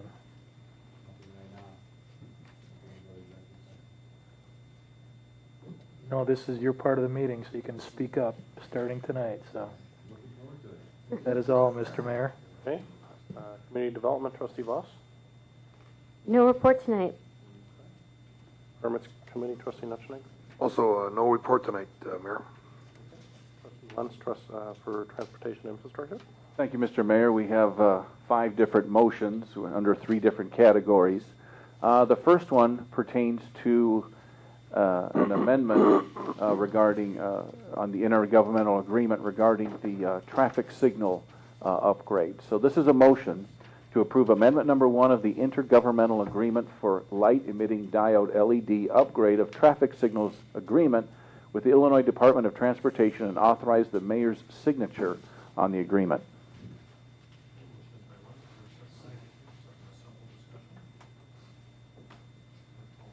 Lentz. Yes. Semple. Yes. Meyer. Yes. Sullivan. Yes. Netchnig. Yes. Voss. Yes. Okay. Second, this pertains to Phase 1 of 14 in the Loch Lomond development. This is on the Dunbar section there, and it's been determined that it would be best to put in curbs and gutters instead of just keeping the drainage the way it is with the ditches, with the weeds and everything. And so, in so doing, we're going to have to pay a little bit more for the engineering of that project. And so this is a motion to approve a preliminary engineering services agreement for motor fuel tax funds with Gowalt Hamilton Associates, Inc. as addendum number 1 to the design of the 2013 FYE 2014 street improvements in the amount of $17,500 and authorize the mayor and village clerk to sign the agreement. Second? The premise that no good deed ever goes unpunished, what do you anticipate the reaction from the local residents will be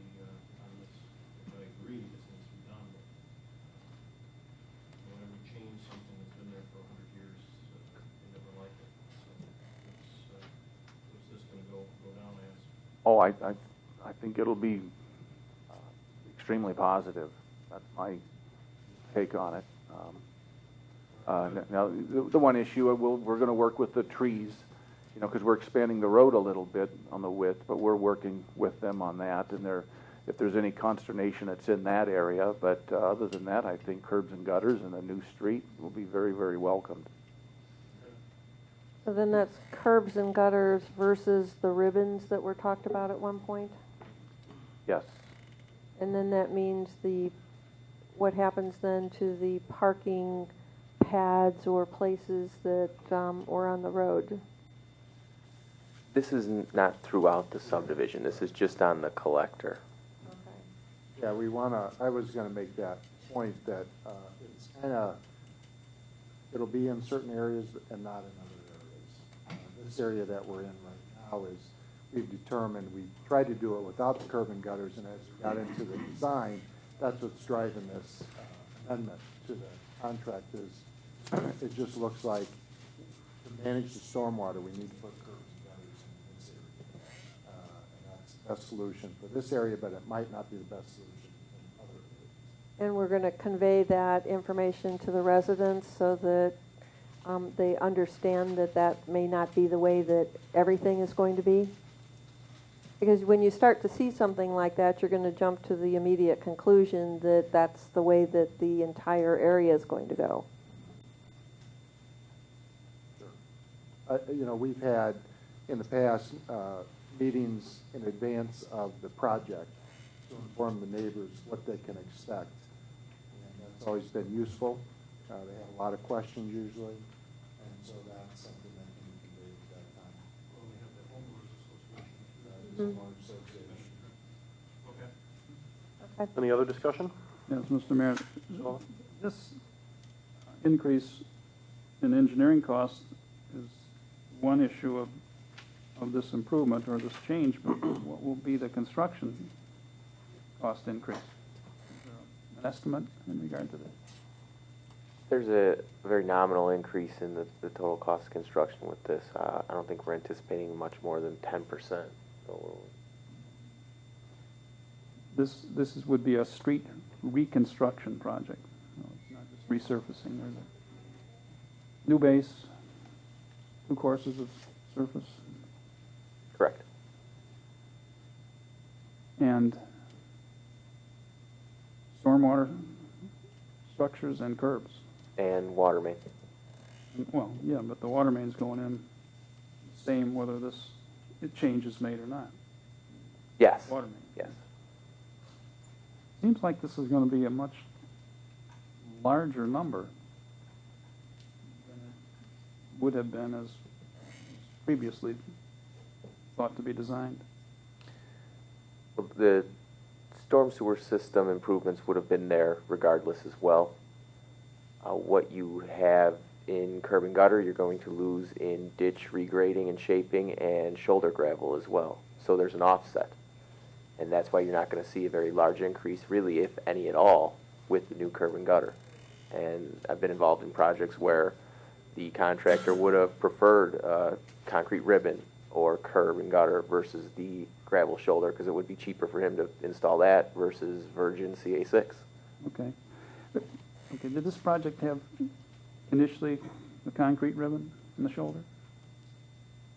This section, I don't believe did. Bill did. It was always part of what we were going to preliminarily look at. I mean, we didn't know how it was going to turn out. But it's such that the slopes in the vicinity of that connection between the private side and the public side provides for the installation of the curb seamless. I agree, though, with Trustee Meyer that driving through Loch Lomond, especially on the collector areas, there's lots of folks that just take the opportunity to pull off the pavement and park. And in fact, they've got informal right-of-way parking in some instances, and they're going to be excluded from that. And they're going to be standing at that microphone telling us their thoughts in regard to it. So I think it's important that they understand, everyone understands before this project begins, just exactly what it's going to look like. Do we have like a map that shows what areas we're talking about specifically? Is it all of Dunbar or just portions? It's the entire length of that improvement on Dunbar. What we'll be prepared to do is discuss these improvements with the residents in terms of not just the drainage improvements that are necessary and to accommodate within the pavement structure, but then also the preservation of the roadway itself. And the fact that it is a collector street and we have a significant amount of traffic in that area, that with non-curb and gutter, you see the edge failure much quicker than you do with the curb and gutter, and start to try and explain to them the engineering behind why we're doing these things, and not just doing it to make it look like every other urban street in town. There's a logical, rational reason for this. So we want to try and convey that message to the residents. And we recognize that this is going to be a culture change for them with the off-street parking. And we need to help transition them out of that. And that's what we'll be here to do prior to the project being implemented. Would this be a 28-foot right-of-way, curb to curb? We know? In that vicinity. I mean, that's to be determined. But there will be curbside parking. There will be, okay. Yeah. One side? Right. The other issue besides parking is the walkability of the streets. There are so many people, you can't drive through Loch Lomond on Dunbar without passing dog walkers and folks just out for a stroll. And of course, the question of sidewalks has come up, and I think you have as many people, or maybe more people, opposed to sidewalks than to have sidewalks installed. But with a 28-foot right-of-way and parking on one side, there'll be some concern for the walkability of the streets. So again, education is going to be real important so that everybody understands what this design looks like. We'll be hearing from them. And I gotta say, I'd be a bit sympathetic to them.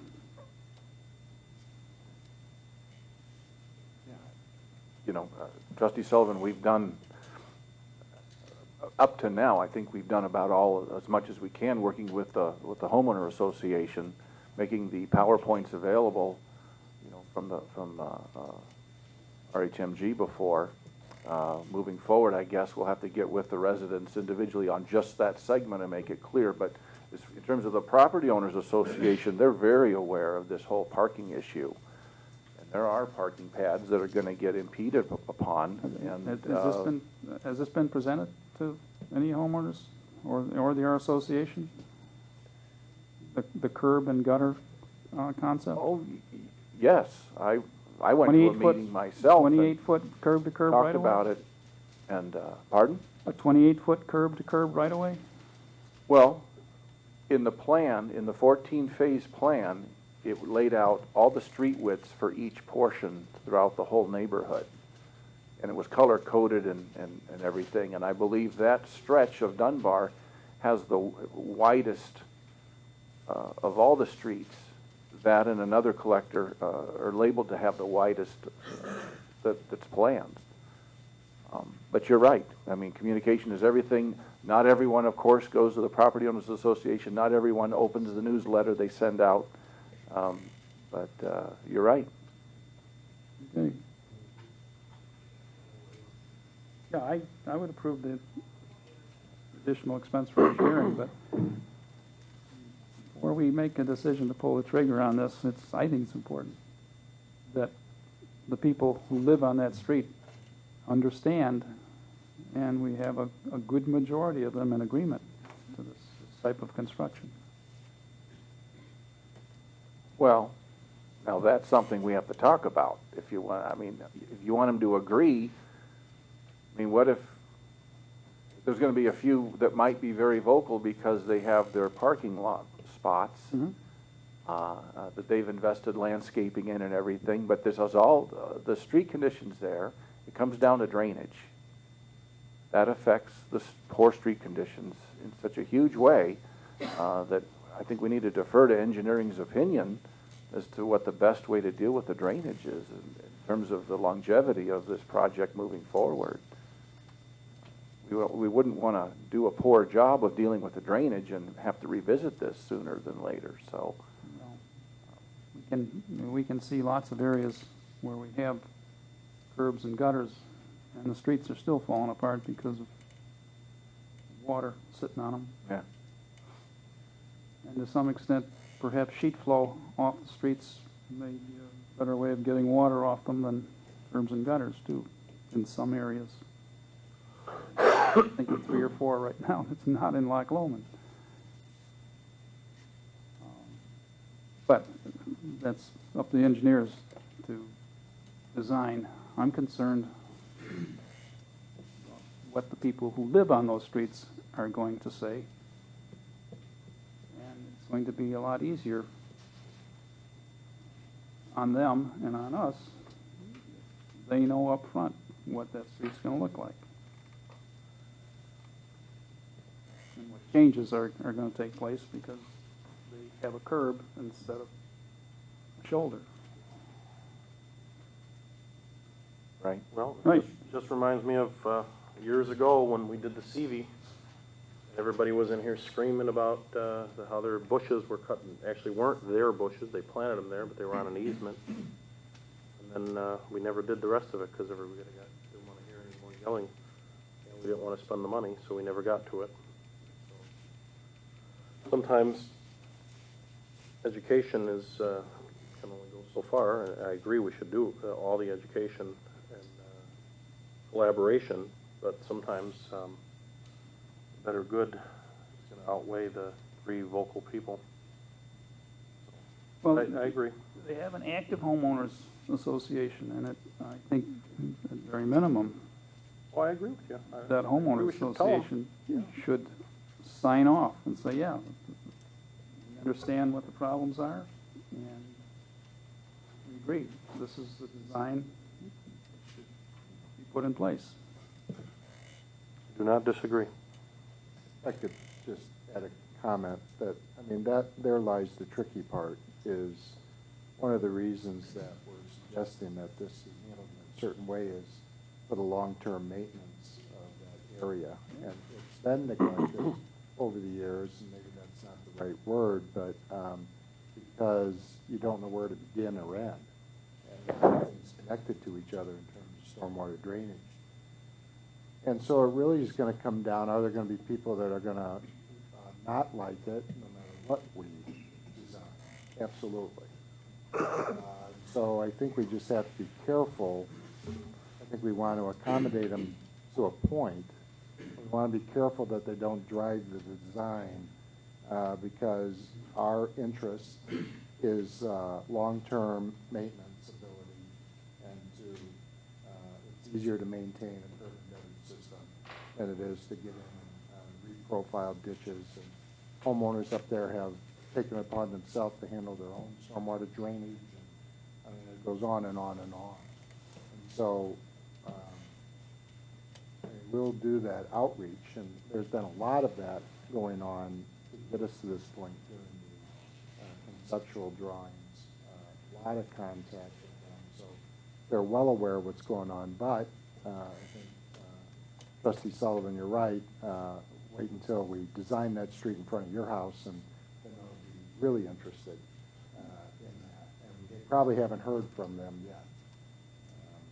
So it will be a little sensitive, and we'll be careful about that and alert the board to any problems and potential trouble going forward. There is standing water on the streets when it rains.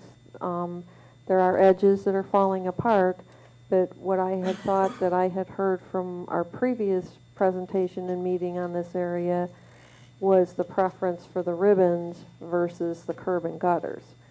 And so that's the part that I'm not sure really has been clearly conveyed, because I know myself, I walked away with that we were looking at ribbons to contain the pavement, not curb and gutter. Well, I think the ribbons are in some places, but what I'm hearing, the engineers who went to school and got a PE degree and license saying that this is what we gotta have in this section. So if anyone can just design anything, then it's the tail wagging the dog. And I understand that, but I'm just saying, just from a perception standpoint, I'm not saying which is the best way, because I do leave that up to the engineers, but I think that there was a perception that curbs and gutters weren't going to be a part of that neighborhood, so I think that really needs to be represented and explained with clarity. I agree. And I'm sorry, I don't agree. I came away seeing RHMG's presentation and concluding that it would be a mixture depending on the drainage aspects of each separate section. That's what I came away thinking, knowing that there would be the possibilities of curbs and gutters in some places and the ribbons in the others. But I agree, I think the folks definitely like to walk there, and the ribbons would be more preferable for the walking folks, absolutely. Right, and I know what, the presentation was, but what I was referring to is the feedback from the residents of what their desire was. We'll make sure that there's high level of communication. Any other discussion on the motion? Roll call vote, please. Lentz. Yes. Nutschneg. Yes. Sullivan. Yes. Voss. Yes. Semple. Yes. Meyer. Yes. Thank you, Mr. Mayor. Final topic, 3 motions regarding the West Holly Street project and the water main project going on there. This would be a change order pertaining to the scheduling of work, which now needs to occur in the evenings, and that is creating some additional labor costs. So I will make the first motion to approve change order number 1 to the West Holly Street PRV and water main project, increasing the contract value in the amount of $22,000 to $895,353, and authorize the village engineer's signature on change order number 1. Second. Yes, please. I'm just trying to clarify that it's going to cost us $22,000 to do some night work. $22,000. How many days of night work are we doing that it's going to cost us $22,000? Really? Well, I'll defer to Mr. Boucher for that. refer this to the engineer, right? There's additional changes on top of that as well, but the bulk of it stems from the night work, yes. How many nights are they going to be working? How many nights did we work? For 3 nights, but the material itself was more than half of that cost. Material meaning the Valves. different valves. How much of that cost was those valves? We can provide you with the breakdown of all of it in a detailed format, line by line, item by item. You'd say roughly half was. More than half, I'd say. More than half. Probably 70–80%. Okay. And the other question I have is that I understand we're trying to be good neighbors with the high school and we're accommodating them. However, if this was a business that was going to be impacted by our water main work, would we do work at night? We have done it? And do we ask them to reimburse us for the additional costs? Okay. That's an interesting concept. I would imagine that if somebody the size of Medline had their water main interrupted during the day, it probably would cost them a whole lot of lost time and money. That I would hate to think that we wouldn't accommodate them in that regard. And in regard to a fellow taxing body and the high school, I can imagine shutting the water off during the day. Crazy. It just seems like that there should be time on a weekend, which would have been overtime as well, that maybe we, you know, I'm just curious why we wouldn't have engineered this over a summer break. It just seems like it's a lot of money to be incurred because we're doing it at night. It was just surprising to me. I don't remember ever seeing that before. That's all. Well, Mr. Mayor, I don't have a problem with making this accommodation. A little bit of a problem with not having it in the bid to begin with, though.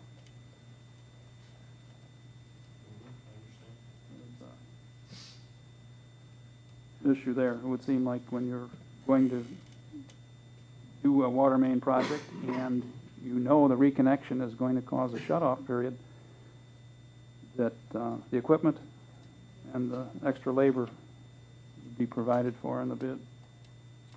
Related to the disaster in any way, or? Right. Yes. It's a little bit longer story. It's not just simply choosing to accommodate them for one reason or another, and I'm hard pressed to think of a project that couldn't have gone any worse than this one. And the magnitude of the impact that it's had with, I mean, there's 2,000 children in there, and the disruption that it's caused, we certainly tried to time this project that it would take place over the summer, but there has been one problem after another, and they've had 2 independent water main breaks on their own private service line. The contractor early on broke the water main and caused a problem, and there's been problems with valves because the system is old. I mean, it's just, I got to the point where I didn't really want to come and answer my phone because I was afraid it might be the superintendent from the high school. I mean, I can't think of another project that we've had such bad luck on. Very little. It just, things happen. And I can't explain it, and I won't even try. It's just, everything's gone wrong on this project.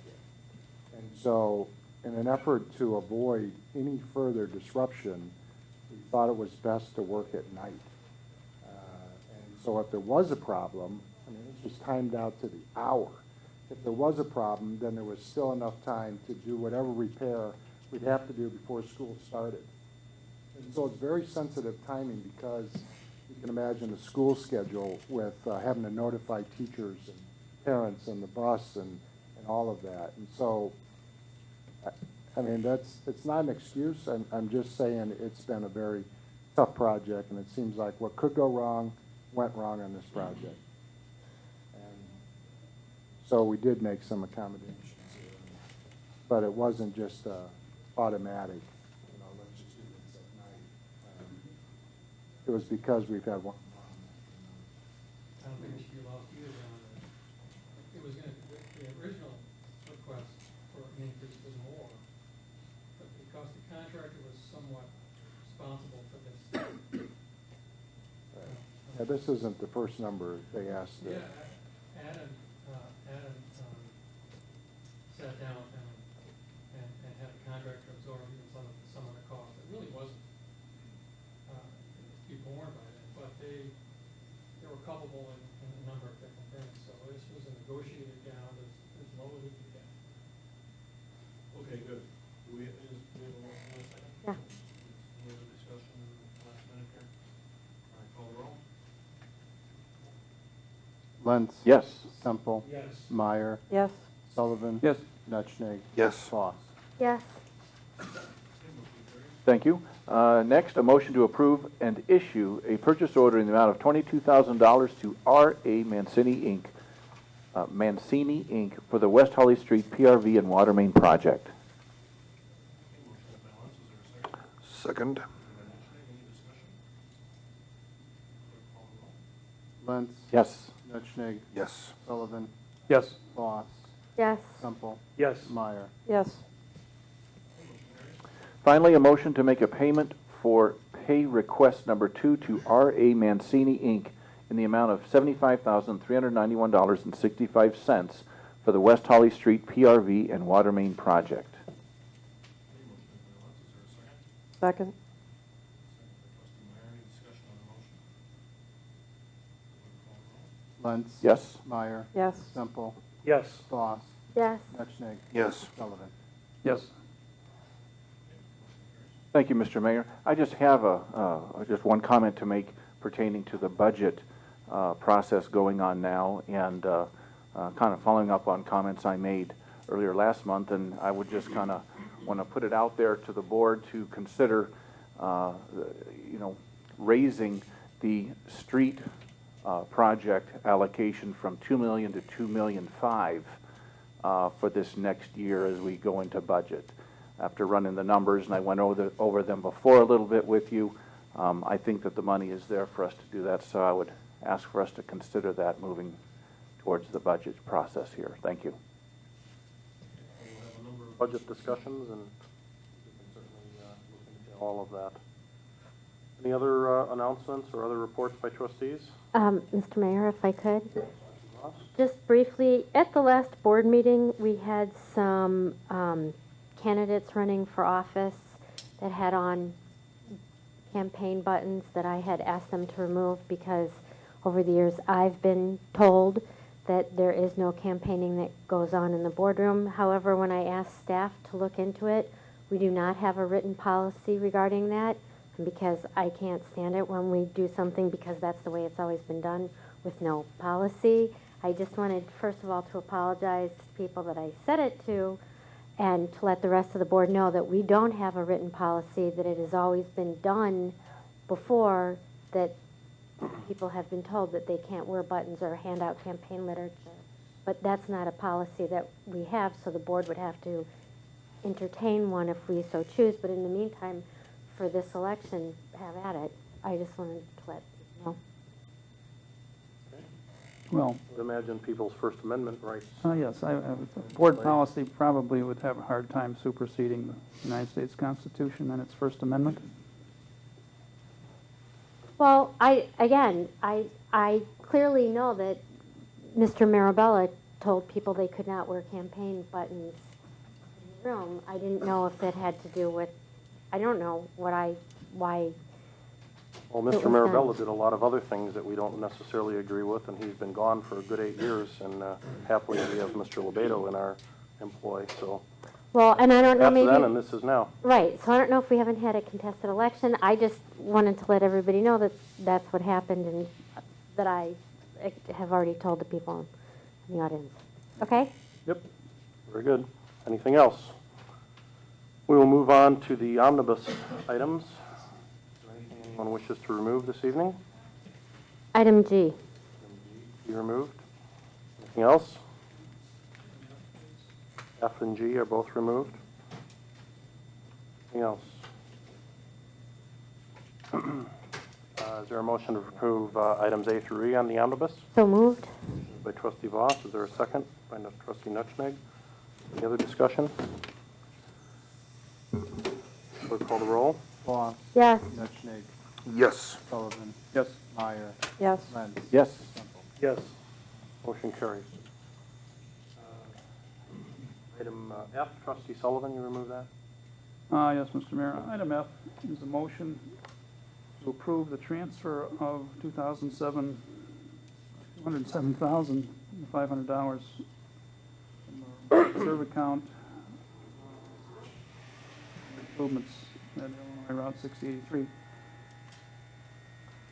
have a question in regard to the ability to make that transfer after it's been paid by a developer for a specific purpose. I guess the agreement, the development agreement states that we can do that. That's not, is under bid consideration now. Or, no, the bid is in, and the dollar amount is 2.8 million some. There's estimate, okay. It's not bad. But we have an amount in excess of that available.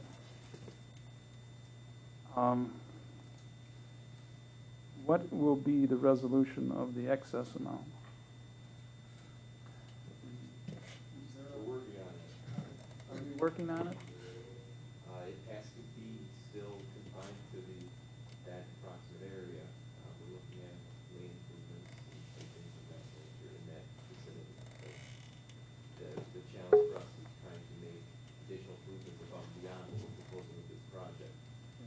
can have Part A and Part B.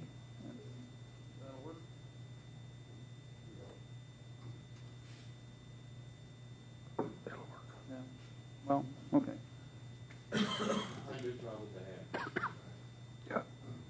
IDOT will have a say in that, but we have plans that are, I'll say approved, they're close enough where small pieces of land acquisition that IDOT has chosen to go forward with. Originally, we were gonna do it, so they're just small triangular pieces of corners that widen out the radiuses, but those plans have been approved, and that's what we have money for to build. And we're going to be talking with IDOT to see if we can expand the scope of that project. All right, thank you. Do you wish to make a motion to accept item F? Yes, I'll make that motion. Okay, Mr. Sullivan makes the motion. Is there a second? Second. Mr. Nutschneg, any discussion? Clerk call the roll. Sullivan? Yes. Netschnig? Yes. Voss? Yes. Meyer? Yes. Lentz? Yes. Semple? Yes. Okay, very good. Motion carries. Item G, trustee Voss. Thank you, Mr. Mayor. I pulled it off because it is my intention to abstain from this motion.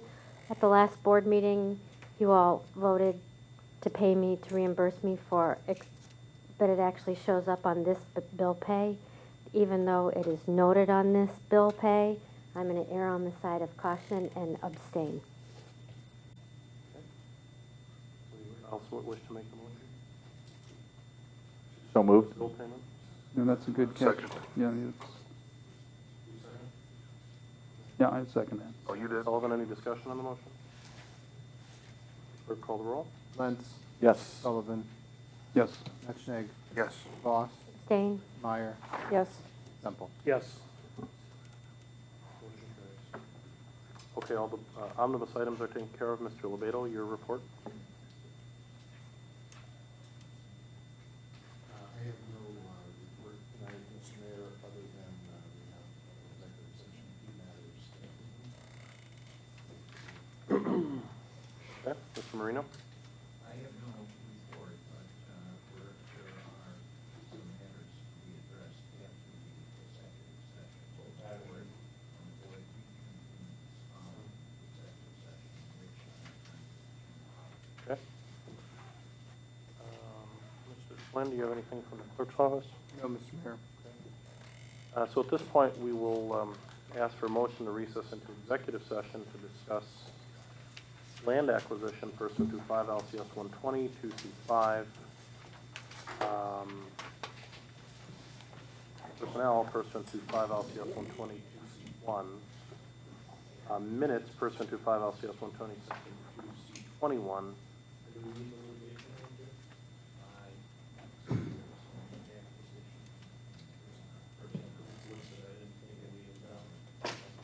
So those are the three reasons. Is there a motion? Second. Motion by Voss, second by, or motion by Meyer, second by Voss. Any discussion? Clerk call the roll. Meyer? Yes. Voss? Yes. Netschnig? Sullivan? Yes. Lentz? Yes. Semple? Yes. Okay, motion carries. Make sure the room is open if possible. Wait there. There will be some action afterwards. And those actions are listed in the. So moved. Second. So moved. Second.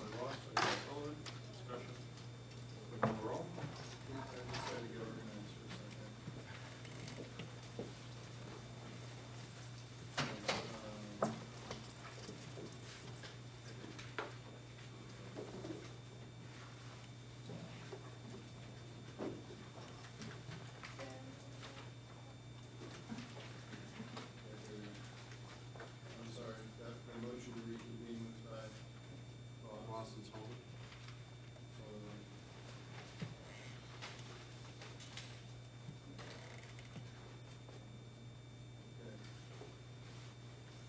Voss? Yes. Sullivan? Yes. Meyer? Yes. Lentz? Yes. Yes. Clerk, please take attendance. Sullivan? Here. Netschnig? Voss? Here. Meyer? Here. Here. Here. Okay, thank you. In the executive session, we discussed a number of things. One was personnel, another pending land acquisition, and a third minutes. First is a motion to pass an ordinance amending ordinance number 700718 with respect to full-time officers. Is there a motion? So moved. Motion by Ross, is there a second? Second. Second by trustee Lentz. Basically, this temporarily increases the number of sergeants. Any discussion on the motion? Clerk call the roll. Voss. Yes. Lentz. Yes. Meyer. Yes. Semple. Yes. Sullivan. Yes. Motion carries. Next is a motion to adopt a resolution establishing a determination of necessity for the fee simple title acquisitions and temporary easements regarding certain parcels of real property within the village of Mundelein needed for the Hawley Street improvements and authorizing the village administrator to negotiate such acquisitions and temporary easements on behalf of the village of Mundelein. Is there a motion? So moved. Motion by Ross, is there a second? Second. Second by Semple. Any discussion on the motion? Clerk call the roll. Voss. Yes. Semple. Yes. Lentz. Yes. Meyer. Yes. Sullivan. Motion carries. The third matter is motion to authorize staff to prepare a resolution that releases certain executive session minutes that we have determined to be non-sensitive at this time. So moved. Motion by Meyer, is there a second on the motion? Second. Second by trustee Lentz. Discussion? Clerk call the roll. Meyer. Yes. Lentz. Yes. Semple. Yes. Sullivan. Yes. Voss. Yes. Motion carries. Is there any other business anyone wishes to bring up? Motion to adjourn the meeting? So moved. Motion by Ross, is there a second? Second. Second by Sullivan. All those in favor say aye. Aye.